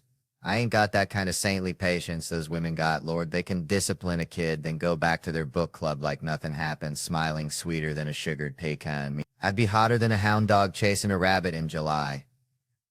See, I try to be nice, I really do. Start off all gentle. Hey, hey, now don't touch that sugar. Then 5 seconds later, I'm morphing into a Cajun drill sergeant, yelling, "Get over here, you little heathen. Put the thing down." I said, nah. It's like my blood pressure's tied directly to their level of chaos, and their chaos is usually at 100. It's my son, bless his heart, when he throws a tantrum, it ain't like a normal kid crying. He does this weird guttural moan, like a possum 7 in existential crisis. It's the dumbest thing I ever seen. But it also kind of scares me, I ain't gonna lie. One time I thumped him, just a little one, to knock him off balance. He didn't know what to do, like a squirrel trying to ice skate. But my daughter, she's a whole different breed. That girl's got me wrapped around her little finger tighter than a tick on a coonhound. I spoil her rotten. I admit it. That's what daddies do, right? But the crazy thing is, she knows she can play me. She's like a miniature Machiavelli in a tutu scheming against me and her mama. All right, how y'all doing? That's what I like to hear. Yeah, Theo Vaughn here. Let me tell you something. Grew up in the sticks, Louisiana. We had this old hound dog, Blue. Sweetest thing, but dumber than a box of rocks, I swear. He'd chase his tail till he passed out, then wake up and do it again. Just pure unadulterated joy in that dog's heart. Reminds me of my cousin Earl, bless his soul anyway. Saw some fancy water backstage, thought I'd grab a sip. Next thing you know, sploosh right down the front of my pants, looking like I just lost a battle with my bladder. And you know what's crazy? We're all so worried about looking like we peed ourselves. Like it's the ultimate social faux pas, but let me tell you, nobody's intentionally rocking the pee-stained pants look. Like, yeah, just gonna let this soak in. Air dry. Adds character. Nah, if it happens, it's an accident. A momentary lapse of judgment. Like driving a tractor through a car wash, you just gotta own it. And besides, pee's like that fire in backdraft, it goes where it wants. It's got a mind of its own, seeping down your leg, pooling in your shoe. A real abstract expressionist masterpiece. But that got me thinking. You ever see them folks in the bathroom, hovering under the hand dryer, scorching their nether regions like they're trying to deep fry a chicken? Ain't nobody got time for that. And that water wasn't water, 'cause it just kept humming like a leaky faucet, which is a sign. I'm getting older. 43 now, which is weird, 'cause I just got carded at Cracker Barrel, but my knee sounds like a bowl of Rice Krispies. Makes me think of these awards, you know, we give them out, feel good, raise some money, but it's like, who really deserves it? You know, like in Willy Wonka, Charlie gets the golden ticket, takes Grandpa Joe, and everybody's cheering. But what about Grandpa George, huh? Laying in that bed, looking like a prune, getting passed over for the guy who suddenly remembers how to walk after 4. Grandpa Joe, that walrus-mustached con artist, lying in bed while they sing Cheer Up Charlie, that song that sounds like a funeral dirge, while his mama makes laundry soup. It ain't right. It ain't fair. It's like award shows where some folks get the golden ticket, and others are left eating dust. And honestly, that reminds me of that hound dog Blue. He never got any awards, just chased his tail and barked at squirrels, but he was happy as a clam. Maybe that's the real award, just finding your own damn tail to chase. Now ain't that something? All right. So let me tell y'all something. Growing up in Louisiana, we had this old beagle named Blue, right? Dumber than a box rocks, but loved him to death. This dog, I swear, thought his own farts were a gift from God. Chase his tail round and round, snapping at that phantom smell like he just cornered the Easter Bunny. Reminds me, kinda, of how folks are treating this whole AI thing, you know? Sniffing around something they don't understand, thinking it's gonna solve all their problems, when really it's just gonna leave them gagging on its digital flatulence. I'm telling you, this AI stuff, it's, like when my cousin Earl tried to make moonshine in his bathtub, sounded good on paper, ended up with a whole lot of nothing but regret, in a bathroom that smelled like burnt tires. See, everybody's talking about how AI is going to revolutionize education, personalized learning, make every kid a genius, but I'm looking at it like Earl's bathtub moonshine. A lot of hype, a little bit of potential, and a whole heap of things that can go sideways real quick. They say it's going to adapt to each student's pace, give them custom-tailored lessons like some kind of learning concierge, but I'm thinking, what happens when the AI gets bored? What happens when it decides little Timmy needs to learn about the mating habits of the Bolivian tree lizard instead of fractions? You think that algorithm cares that little Timmy's got a math test next week? Hell no, that algorithm's going to be off chasing digital butterflies, leaving Timmy in the dust with a bunch of tree lizard facts he can't use to save his life, just like when old Blue was chasing that fart, got nothing but air, and learned less than the dirt he snuffled. All right, so I was down in Loringer, Louisiana, see, back when the only thing hotter than the humidity was my aunt Shirley's perm after bingo night. And I swear we had this neighbor Ehrlich, who claimed he could talk to squirrels, like full on conversations. And Earl, bless his heart, he ran a boat cleaning business, but only in Tampa, Florida, because he said the squirrels there gave him the best business leads, which now that I think about it, might be as believable as cleaning boats in Tampa, but hey, at least it ain't as crazy as my buddy over here selling serial killer tour maps. Like, here's where Dahmer got his dry cleaning done. Real dark tourist stuff, you know. Speaking of dark, my other buddy here reminds me of Gerard Depardieu. Like, the man could be wrestling a bear while eating a wheel of brie, just living life to the fullest. Which brings me to the point. See, if these two fellas were going to get their lives told in a movie, it'd be like casting Zac Efron as one of them, all chiseled and ready to rise, and Ethan Supply as the other, kind of mirroring their style, yeah. Now back when Ethan Supply was still in his prime, before all the weight loss, before he could show off his shoulders on Baywatch. And let me tell you, these boys here, their lives, it's like a breakfast of champions. All right. More like coffee, burger, powerlifting, pizza, coffee, chicken wings, and podcasts, Italian food and edibles, and never-ending edible sleep, a breakfast sandwich versus an Italian turkey with extra meat, like spicy Italian at Subway, but with turkey and ham. You know, put these fellas in a horror movie, it'd be all suck and stick or scream and run. But honestly, they do the opposite of what they're told, screaming as loud as possible, running like hell, until it starts attacking and the other one is there. That it's, you know what, that's how it would go, I promise. If we raided their fridge right now, we'd find mayo, Kool-Aid, and Diet Coke, pizza, beer, and Diet Coke, a whole damn ecosystem of questionable choices. And who'd be the first to take a sip? Definitely me. I'd be like, there's got to be some alcohol in this, right? Hey, have you had a drink? Let me drink your piss. I hope you learned something about the power of friendship, because we sure did. And you can find my wilderness antics on Netflix. The Cabin. All right, so next time you and your friends are in the woods just trying to chill, remember, if you happen across a bunch of pissed off squirrels, there is definitely an Earl nearby. Man, growing up in Louisiana, we had this neighbor, Mr. Thibodeau, smelled perpetually like boiled crawfish and regret. Always wore a wife beater, 3 sizes too small. You know, the kind that showed off his pecs, if you could call them that. More like deflated whoopee cushions. And he was obsessed with this one thing, figuring out which character he was in the Dukes of Hazzard. Like, was he Bo, Luke, maybe even Roscoe P. Coltrane chasing those boys down, right? And they got me thinking, see, now folks are at home binge watching these Real Housewives shows. Like my buddy Mulaney here, bless his heart, he's deep into the New York chapter. And he's trying to figure out where he'd fit in, what kind of drama he'd stir up, but it's like, nobody on those shows ever apologizes, you know? It's like, if I told Seth here he looked like a scarecrow stuffed with dryer lint, showed to events like a lovesick golden retriever, he's going to be hot. And I'd just be like, hey, let's put this behind us, you feel me? We good? And give him one of those shoulder hugs where you barely make contact.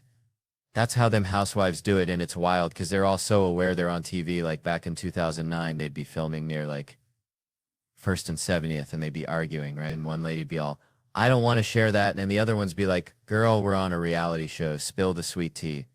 And they got skinny girl margarita signs everywhere because they're all marketing themselves like performing monkeys in a tiny hat, which is kind of genius, right? Because you got to respect the hustle, but it also makes you wonder what parts of their lives are real and what parts are just a performance for the camera. You know, like, is that genuine outrage or is it just them practicing their Emmy Award acceptance speech in the mirror? Because either way, it's getting views and making money. So maybe Mr. Thibodeau was right. Maybe we're all just characters in somebody else's reality show, just trying to figure out our lines and hoping we don't get canceled or worse, become a meme, which at least he never smelled like boiled crawfish most. Man, let me tell you, back in Tickfall, Louisiana, we had this fella, Cletus, thought he was a dang rooster, crowed every morning at 4 a.m. sharp, woke up the whole dang town. But seeing these old photos reminded me of something equally bizarre, you know? Like, here I am looking all young and spry with Simon Rich and America Ferrera, writing these dirty sketches for SNL, practically living in that writer's room, fueled by stale coffee and desperation. It was like wrangling a greased pig at a church picnic. I swear Seth Meyers would pop his head in like a curious raccoon, peeking into your trash can. Then he'd give us that, no look, you know, that polite but soul-crushing disapproval only a head writer can deliver. We even cooked up a Thanksgiving card with a picture of us, looking all festive and innocent, said Happy Thanksgiving Seth on the front. Then you open it up and it just says we each other. Real classy stuff, reminded me of the time I tried to teach my hound dog Blue to play poker. Didn't work out too well, he kept eating the chips. Anyway, seeing that drag brunch sketch written by this comedic genius named James Anderson. Funniest dude I ever met. No offense to Cletus the Rooster. This guy was a goddamn comedy savant. He'd waltz into the rewrite room oblivious to what we'd been slaving over for hours and drop some truth bomb joke that was funnier than everything we had combined. Pure funny bones. I tell ya, like he was hooked up to some divine comedic mainframe, just spouting perpsies and comedic gold. Being in that sketch wearing heels on concrete felt like walking on hot coals after a Sunday service at the Pentecostal church. Shout out to the costume department though, they worked them heels low and stable, they judged based. So there's no tears in the hips cause you know, as a modern comedian I can't be falling. Gave me a whole new appreciation for drag queens. And for finally just saying come on, let's get a cab even if Uber's 4 minutes away. Made me feel like a calf just took its first dang steps. All wobbly and disoriented, you know, and Diner Lobster, that sketch was like a fever dream. I had after eating too many crawfish etouffee back in Louisiana, wrote it in college when I was the head of writing. Imagine that, me, a responsible adultish human, leading a room full of writers. Who'd have thought it, but I was like, nah, I'm saving it, like holding on to a winning lottery ticket, waiting for the right moment. The host was supposed to be Galifianakis, but man, Keenan took that and elevated it. And Les Mis as a child. Oh lordy, I was in. It had drama, love, death, all the good stuff. And we turned it into a lobster's lament. How could you not? But now, people keep mistaking me for the Flash and I ain't saying I look like him, but they keep going. Oh, like, they halfway seeing it like I'm some kind of superhero disguised as a simple country comedian. But I ain't the Flash, I swear. I was at the dog park with my mutt.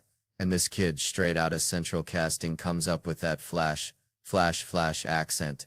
And his grandma, she's giving me the stink eye, like I'm betraying her grandson's superhero fantasies. Then some fella comes up, says he's a fan of my stand-up right at that moment. Just perfect timing. And the grandma's face drops. Pure disgust, it was like watching a souffle deflate. She shook her head like I was a fraud. No, you are not the Flash, like I'd personally stolen Christmas. So I get home, tell my wife Anna, this whole saga, and she just looks at me deadpan and says, so let me get this straight. Your two problems are that a fan said he likes your work, and that people think you look like a 25-year-old handsome actor. Who, by the way, you don't look like women, man, they always cut straight to the heart of the matter. Makes you wonder if she's secretly the Flash too, or maybe even Cletus the Rooster in disguise, crowing at me in the morning with a different kind of, oh. All right. So I was back home in Louisiana last summer, right? Visiting my Aunt Karen. Bless her heart. She still calls the internet the web like it's 1998 and she's got to catch some digital flies in it. And she's showing me these articles on her iPad, screen cracked like a bayou riverbed after a drought. And she's going on about hot moms this and hot moms that. And I'm thinking, Aunt Karen, you're trying to be hip, but you're about as hip as a square dancing convention at a Cracker Barrel. And right, she keeps saying it's the algorithm, but all this online self-care stuff for moms, is it real? It reminds me of this time I saw a raccoon trying to unlock a car door with a Slim Jim. Looked real dedicated, but you knew deep down it wasn't going to work, you know? And I'm not saying moms shouldn't take care of themselves. Lord knows they deserve a vacation to Aruba after birthing a human. I'm just saying back in my day, which was 81, we saw more moms putting the family ahead of them, like my own mom running on fumes and coffee so dark you could see the future in it, doing the kids' homework, cleaning up puke after a Saturday night wedding, you know, the real mom stuff. So now these hot moms on Instagram, they doing all this yoga and like posing with their kids for the gram. It's all shiny and perfect, but are they teaching them anything useful? Can they even change a tire or tell a squirrel from a chipmunk? It's like, I appreciate the dedication, but you remember that kid falling down videos on YouTube that used to be accidental, like pure unfiltered chaos. Now they staged like a damn Shakespeare play. You see that kid walking toward that hot stove and the parents got the camera out, ready to hit that record button. It's like, go on, touch it, learn from your mistakes. anything for the clout, which is creepy, really creepy. Makes you wonder when the line of good parenting or just content gets crossed and it's a whole new world. So I guess all I'm saying is let's bring back the messy, imperfect, real mom moments. The ones that don't get likes but make all the difference. Now, if you excuse me, I'm going to go sign posters, kiss babies, maybe learn how to unlock a car with a Slim Jim. Good night, y'all, and remember, stay weird. So, I was talking to my buddy Earl the other day. Earl's got this pet raccoon named Stinky. Swears it can predict the weather anyhow. We were jawing about comedians, right? Like, who'd be good to run for something, anything really, maybe even head of the homeowners association. The names they threw out, bless their cotton socks, Jon Stewart, sure. Makes sense, smart fella. Always got something to say. But then, bam, Bill Cosby out of left field. I mean, dang it, it's like suggesting your grandma for an MMA fight. Said something like, get him out of jail. Which, last I checked, Cosby's either too old or they already let him out. Maybe he's touring retirement homes with a Jell-O pudding show, who knows.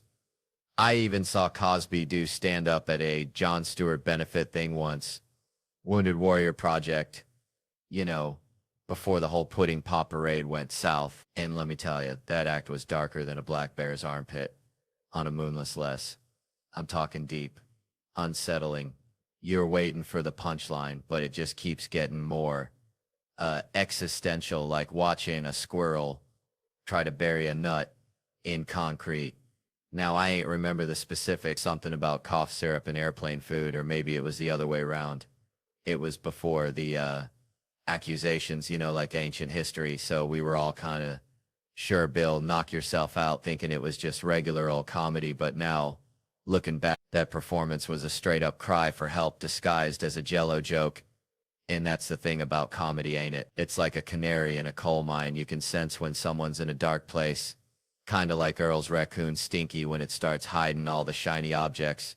Right before a tornado, just a little unsettling feeling deep down in your gut that something's about to go sideways. Man, growing up in the sticks, we had this dog, Biscuit, dumber than a box of hair, right? Would chase his tail till he puked, then lick it up. That kind of stupid. Reminds me of trying to sleep these days. Got this fancy-ass pillow, cost more than my first car, and I'm still up at 3 a.m. counting imaginary sheep that are all doing the Macarena. Speaking of sheep, saw this dude the other day slumped over in public, sawing logs louder than a chainsaw convention, and I'm thinking, that son of a biscuit eater is getting better sleep than I've had in a decade. So naturally, my brain goes into full-on prank mode, like when me and my cousin Billy Bob tried to convince Mrs. Henderson that her cat could talk. Yeah, story. Involved a walkie-talkie and a very confused meow. And I'm plotting how to give this Sleeping Beauty a little wake-up call. Nothing mean, just a touch of country justice. I'm thinking, let's get a spotlight on him, real subtle. Like he's about to get abducted by aliens, or maybe sing him a lullaby, but like a death metal lullaby. Then my buddy Joe's over there, bless his heart, trying to figure out the light switches like he's defusing a bomb. And I'm over here praying nobody pulls a fast one, because Lord knows there's always one character who's about to pickpocket somebody. And I wanted to bust out the dang police lights, but, the front rows get all defensive, and I didn't want him to try and leave. I mean, this guy was out cold. I'm hollering his name like I'm summoning a demon, Miguel, La Policia, and nothing, not a twitch. Which leads me to believe one of two things. Either he's a professional napper who could sleep through a hurricane, or he's actually dead, and I'm about to become a suspect in the most bizarre murder case since that time my Uncle Earl tried to poison a squirrel with moonshine. Maybe I should just leave him there, let him wake up and deal with the mystery like a modern-day Rip Van Winkle, only instead of a beard, he's got a serious case of drool.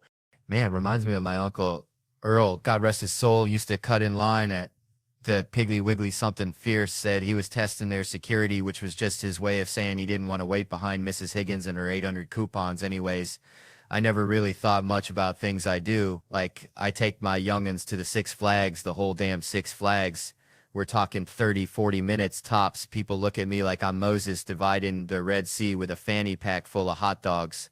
But see, I call ahead, got a concierge, like I'm freaking the queen or something. And this fella just walks us right up to the front of every ride, I'm telling you. Done it for years. And I got to tell my kids, look here, this ain't charity. This ain't some kind of Willy Wonka golden ticket situation. This is your old man worked harder than a one-legged cat in a sandbox to get us to the front of these here lines. But there's rules. See, stricter than my grandma's Baptist potluck, rule number 1. And this is paramount. We're strolling past these folks who've been waiting longer than a possum in a pear tree. You do not, and I repeat, do not make eye contact with these heathens. You hear me? Look straight ahead, like you're riding a Clydesdale towards the gates of heaven. Don't glance left, don't glance right, because these folks, they're going to unleash the hounds of hell with their words. They're going to say, I look like I smell a wet dog and regret. They're going to say things about you that'll make you want to join the Amish, but you ignore it. You just let that negativity roll off you like water off a duck's back, because here's the truth, son. When we're back in the Yukon headed home, we ain't never going to see these poor souls again. They're going to be stuck in that line, hotter than a jalapeno in July. Probably still arguing about whether the guy with the Mickey Mouse ears cut him off, and honestly, they're probably going to be in a line for the rest of their lives. Ain't that something? Just a line, folks, just a line. All right. So, listen, I was back home in Louisiana last summer, right? Visiting my mama, bless her heart. She's got this Chihuahua named Killer. Thinks he's a dang Rottweiler. Always nipping at my ankles. Makes you want to punt him into next Tuesday. Anyway, Mama's watching this award show, and they're giving some dude an award. I think it was for selling insurance or something, but it got me thinking about Kevin Hart. Yeah, Kevin Hart. That little dude with the big heart. Ain't that a country song title? Wait, what was I saying? Oh yeah, Kevin. See, there's guys out there like Jerry Seinfeld. Great dudes, funny as all get out, wearing the crown of comedy, and let me tell you, that crown ain't no Burger King paper hat. It's heavy, man, like Mama's cast iron skillet after she's cooked a whole mess of catfish, you know? But Kevin, he wears it like a ball cap backwards, like he's still running the bases. And that dude, he's sold 500 million tickets. That's more than people at a Walmart on Black Friday. I tell you what, that's biblical. That's Noah's Ark full of people watching him. And I check, because that's how I do. I get my facts straight like a Baptist preacher, and he ain't just funny. He's a good dude, helps people out, goes back to Philly, which, let's be honest, takes guts. It's like wrestling a gator, you know, but he does it, and he probably feels like trash sometimes. We all do. Like that time I ate a whole bag of gas station sushi, but you'd never know it. Never see him fate. See, I wish he was there when I got my dang trophy. He's one of the greatest men I've ever met. It's like, I'm honored to know him, like meeting Dolly Parton, only funnier and with better abs, probably. And that's the truth. Even if it is like a fever dream after a crawfish boil. All right. So check this out. Reminds me of my cousin Billy Ray. Bless his heart. Used to say just turned sweet 16 about his prize-winning hog at the county fair. Now Billy Ray, he wasn't the sharpest tool in the shed. Kind of like this fella right here, mentioning the girl's age, like it's a limited time offer at Arby's, which brings me to this whole age thing in life. How everyone's always got an expiration date slapped on him. Especially in this business, you get past 30 and suddenly you're antique furniture. Got to dust yourself off before every gig, you know? Like I was talking to my buddy Earl the other day. Earl swears he's Benjamin Buttoning. Getting younger every year, says he started using this snake oil from a traveling salesman. Smells like old gym socks and regret, but Earl, he's convinced it's the fountain of youth, which is probably what this young fella thinks he's got with the fresh out the oven girlfriend. Forgetting that life's a microwave, and sooner or later, everything gets reheated and ends up tasting kind of rubbery, just like Earl's snake oil. Promise, honestly, probably most of our dating lives. All ending up with us wondering if maybe we should have just stuck with the hog at the county fair. Least then you know what you're getting. You know, maybe just stick with the mac and cheese and avoid the trouble altogether. All right, folks. Let me tell you something. Growing up in Possum Trot, Tennessee, population smaller than a Walmart on a Tuesday night. We didn't have no fancy math groups. No Blue Angels flying high. We just had smart kids and the rest of y'all. And I was definitely hanging out with the rest of y'all. Probably eating a moon pie and trying to figure out why the sky was blue, which, you know, is a deeper question than any algebra equation. I swear it makes you think about stuff like how we're all just dust particles floating in the cosmos, kind of like those folks on Law and Order, always finding dead bodies in New York, which I gotta say I love that show, especially the one where the dude is unloading crates while the detectives are asking him about a triple homicide. Like, sir, your neighbor's been murdered and his cats are missing. And he's like, yeah, Tony Ramirez, Tuesday's box of bananas. I tell you, that reminds me of my Uncle Billy, who wouldn't stop whittling even when a tornado was coming. Said he had a wood spirit to appease anyway. Law and Order's just comfort food. You know, same story every time, like them Dollar General cookies that are always a little stale, but somehow you still eat them. And then there's Jerry Orbach, Lenny Briscoe himself. That guy was a legend. I miss him more than I miss my Aunt Mildred's potato salad at Thanksgiving, which, let me tell you, was a culinary crime against humanity, bless her heart. Jerry was the best. Always had that dry wit like a good shot of moonshine on a cold night. And then he went and died. And get this, they gave his eyeballs to 2 different New Yorkers. 2 different people walking around with Jerry Orbach, looking out at the world. Imagine the pressure. I mean, what if one of them starts making those little wisecracks at crime scenes? Like, looks like someone didn't pass their final exam. That'd be something. Or maybe they both fall in love. Like some kind of bizarre rom-com. Love at first sight. New York. 2 strangers meet, who only share a pair of deceased detectives' eyes. He likes football, she likes stocks, but then they stumble upon a dead body and at the same time they both just blurt out, well, class dismissed, as they gaze into each other's Jerry Orbach-y eyes. Man, I remember back home, Shreveport, Louisiana, we had this cat, Cletus, that looked just like a possum wearing a MAGA hat, always yelling about the government. Cletus, bless his heart, thought fluoride in the water was a conspiracy to turn us all into frogs. Frogs, I tell you. And it reminds me of something Shane Gillis said, right? Gillis, that's a name that rings like a rusty old church bell, you know? He had this joke darker than my mama's burnt gumbo about Trump getting shot. Now, I ain't wishing no harm on nobody except maybe mosquitoes and telemarketers. But Gillis painted this picture, see, Trump standing there, mouth running faster than a coon dog after a squirrel, probably bragging about his golf score, then bam, out of nowhere, just goes, like a busted lawnmower. And that's the kind of humor that sticks to your ribs like gravy on a biscuit. It's wrong, but it's funny, like seeing a squirrel wearing underpants. But then Gillis, that wild card, throws Biden in the mix, saying he's so out of it, you could just walk up and boop, tap him on the nose, no security guard even bat an eye, just Mr. President, how the hell are ya? Like, he's a stray dog you just met. It's like, dang, that's savage, almost like comparing a Ferrari to a horse-drawn buggy. Ain't saying it's right, ain't saying it's wrong, just saying it's something.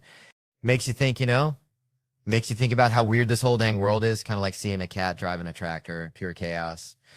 All right, settle down, y'all. I'm going to tell you something. See, I had this buddy back home, Cletus, bless his heart. Cletus thought he was John Mulaney's cousin or something. He'd walk around yelling sack lunch bunch, like he invented sliced bread. The sack lunch bunch. Cletus couldn't rhyme if you glued a dictionary to his forehead. Reminded me of that time I tried to teach my grandma's Chihuahua Pee-wee to play the harmonica. Disaster. So anyway, Mulaney calls it the sack lunch bunch, and Cletus is running around like he invented it.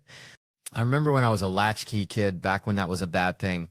Like, the news would show these sad kids looking lonely, and I'm over here living my best life, watching He-Man and eating peanut butter straight from the jar. They acted like us latchkey kids were going to burn the house down or join a cult. But we were just trying to survive on TV dinners and the wisdom of the Thundercats. And Mulaney's got the sack lunch bunch with 2 words rhyming, which is about as much rhyming as Cletus can manage after a 6-pack of Mountain Dew. They got Eli Bolin doing the music, and tell you what, that's just plain beautiful. I wrote a song with Justin Timberlake once, won an Emmy. Now the ballad said Justin Timberlake song, and below it was Mother Lover, which was a banger.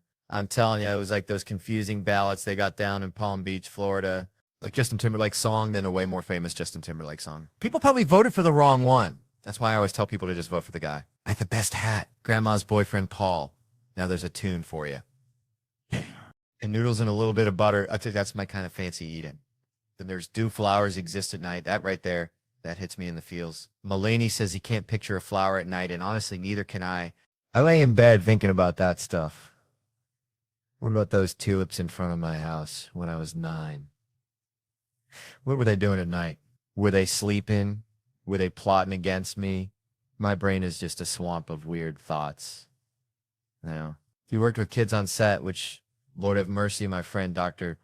Kitty McPotch always says never work with children and animals. Kitty McPotch, yeah, she treats kids and animals, probably seen it all. But Mulaney, he don't dead on. He's got 15 kids and they're all hyped up, supporting each other, more mature than the folks at SNL. Bless their hearts. But those kids get riled up, yelling toilet mark at the clapboard, and Reese Thomas, the director, who's worked with everyone, asks them if they behave like that at school. And one kid goes, "We don't go to school. That's how you know you're in trouble." Richard Kine's in it too, a legend. But Mulaney wanted Michael Dukakis. Dukakis. Back when I was 6, he was huge. Mulaney wanted Dukakis to deliver a letter and be cheered for 30 seconds straight. Now that's the kind of comedy I like. He didn't get a script because Mulaney was delaying. Poor Dukaki's forgotten. We all forgot about him. Half the country wanted him president, and they just banished him. All I remember is him riding around on that tank with the helmet on, looking like a confused turtle. And that was bad. They made him look like an idiot. And it's like nowadays, if Mulaney ran for president, they just take that pediatrician vet joke, slow it down, and be like, look at this idiot, and he'd be done for. Still over you, John Mulaney. Yeah, all right. So there I was back in Louisiana, probably chasing a squirrel or something, you know, just living that bayou life. And I overhear this gal telling a story all hushed like about some fella, right? She's saying he's yelling. She's saying she don't know how he feels. Typical Tuesday. But then bam, she's changing the subject, asking him questions, trying to be all empathetic. See, now I'm sitting there 6 beers deep thinking this is just another sob story, you know, like when my Uncle Earl lost his dentures in the crawfish pond. Sad, but you move on. But then this lady drops a bomb. The fella only got one leg, y'all. That's like trying to ride a unicycle in a hurricane. It just ain't gonna happen smooth. And that's when it hits me. This gal was hiding the leg situation. Like she was trying to sell a used car with a busted engine, just glossing over the details, you know? Suddenly, I'm picturing this poor dude back at his place, and I ain't gonna lie, my brain went to a dark place. Like one of them back roads you ain't supposed to drive down after midnight. I started thinking about the logistics, if you catch my drift. Like that's extra room. Like them suicide doors on a Lincoln Continental, you just move the stump, bam, instant access. I felt terrible, y'all. Like I just kicked a puppy, so I tried to apologize, buy him a Bud Light. But he just huffed, stood up on his crutch, and hopped off, probably to go think about life and stuff, you know? But hold on, this ain't all doom and gloom, because later on, back in college, and not too long after the crutch incident, as I call it, I was at a Jello wrestling party because that's the kind of sophisticated stuff they do in Louisiana. And this dude comes up to me on the staircase out of nowhere and he's all, hey, aren't you in my physics class? Now I ain't the sharpest tool in the shed, especially after a few rounds of Jello. So I was like, I don't know, maybe. Turns out we were in physics together, but I was too busy trying not to get slimed to notice. So we start sitting together. He's a nice guy, kind of smart and good shape, likes to party. Man, I'm down in Orange County, right? Real deal OC. Not that fake LA garbage. And I hear this story about a chopper dude. Pops built this tour business for 38, like clockwork, then hands it off to his son, American dream kind of stuff, right? Like, son, here's the keys. Don't screw it up. Keep the Von Erichs of helicopter tours going. And the kid's all right, Dad, love you too, gonna make you proud. Probably had 4 kids already, that traditional life they push on you. 5 days later, 5 days from balloons, and a congratulatory cake. This kid, he's probably barely got the script down. Like, yeah, folks, look to your left. Beautiful Orange County, 27 miles of beaches. Seatbelts, please. But only one dude shows up for a couple's tour. Red flag, right? But bills gotta get paid. So they hop in, 10 minutes in. This guy just yeets himself out the door like a reverse Houdini, straight into the Pacific. I'm thinking, what in the actual tarnation? 5 days in, this kid's already got a story that'll be on I Shouldn't Be Alive. But turns out, the jumper, a 61-year-old, was riddled with something awful. Chronic pain, doctors throwing up their hands. Figured he'd had enough, and in my book, that's a goddamn hero. He wasn't gonna go out like some sissy overdose on pills while watching The Notebook under Nana's quilt. No, he went full Evel Knievel. Think about it, soaring over the land he loved. Then bam, swan dive to freedom. Shoulda had a cape on, I'm telling ya. He probably had his feet on the dashboard, chugging a Dr. Pepper, not even listening to the tour spiel, just thinking adios. But here's the kicker. The cherry on top of this crazy Sunday, the dude lived 500 feet above the ocean. You'd think that'd be a wrap. But he must have hit the water like Greg Louganis. Minimal splash. Except witnesses said it looked more like a mannequin getting tossed out, so probably a belly flop of epic proportions. Like a seal trying to do a cannonball. But listen, that don't change nothing. The intention was there. I still respect the hell out of this guy. I just feel bad cause on the way down he's probably thinking 3 more seconds of pain, 2 more seconds. Oh God, this is worse. This is way worse. It does have a happy-ish ending though. He passed away later at the hospital. So here's to him, God bless him, and I hope someday I have the sheer audacity to orchestrate a grand finale like that. Even if I botch the landing, just a dude trying to stick it to the man in the sky. Even if he just ends up looking like a big ol' sea pancake. All right, so picture this. I was back home, right, in Louisiana, where the dirt roads outnumber the paved ones 2-1. Kind of like how my cousins outnumber teeth in their collective mouths. And I was hanging out with my buddy Earl. Now, Earl, bless his heart, he's got the kind of dedication that'd make a honey badger jealous. Except instead of digging for grubs, Earl's dedicated to, well, Vaseline.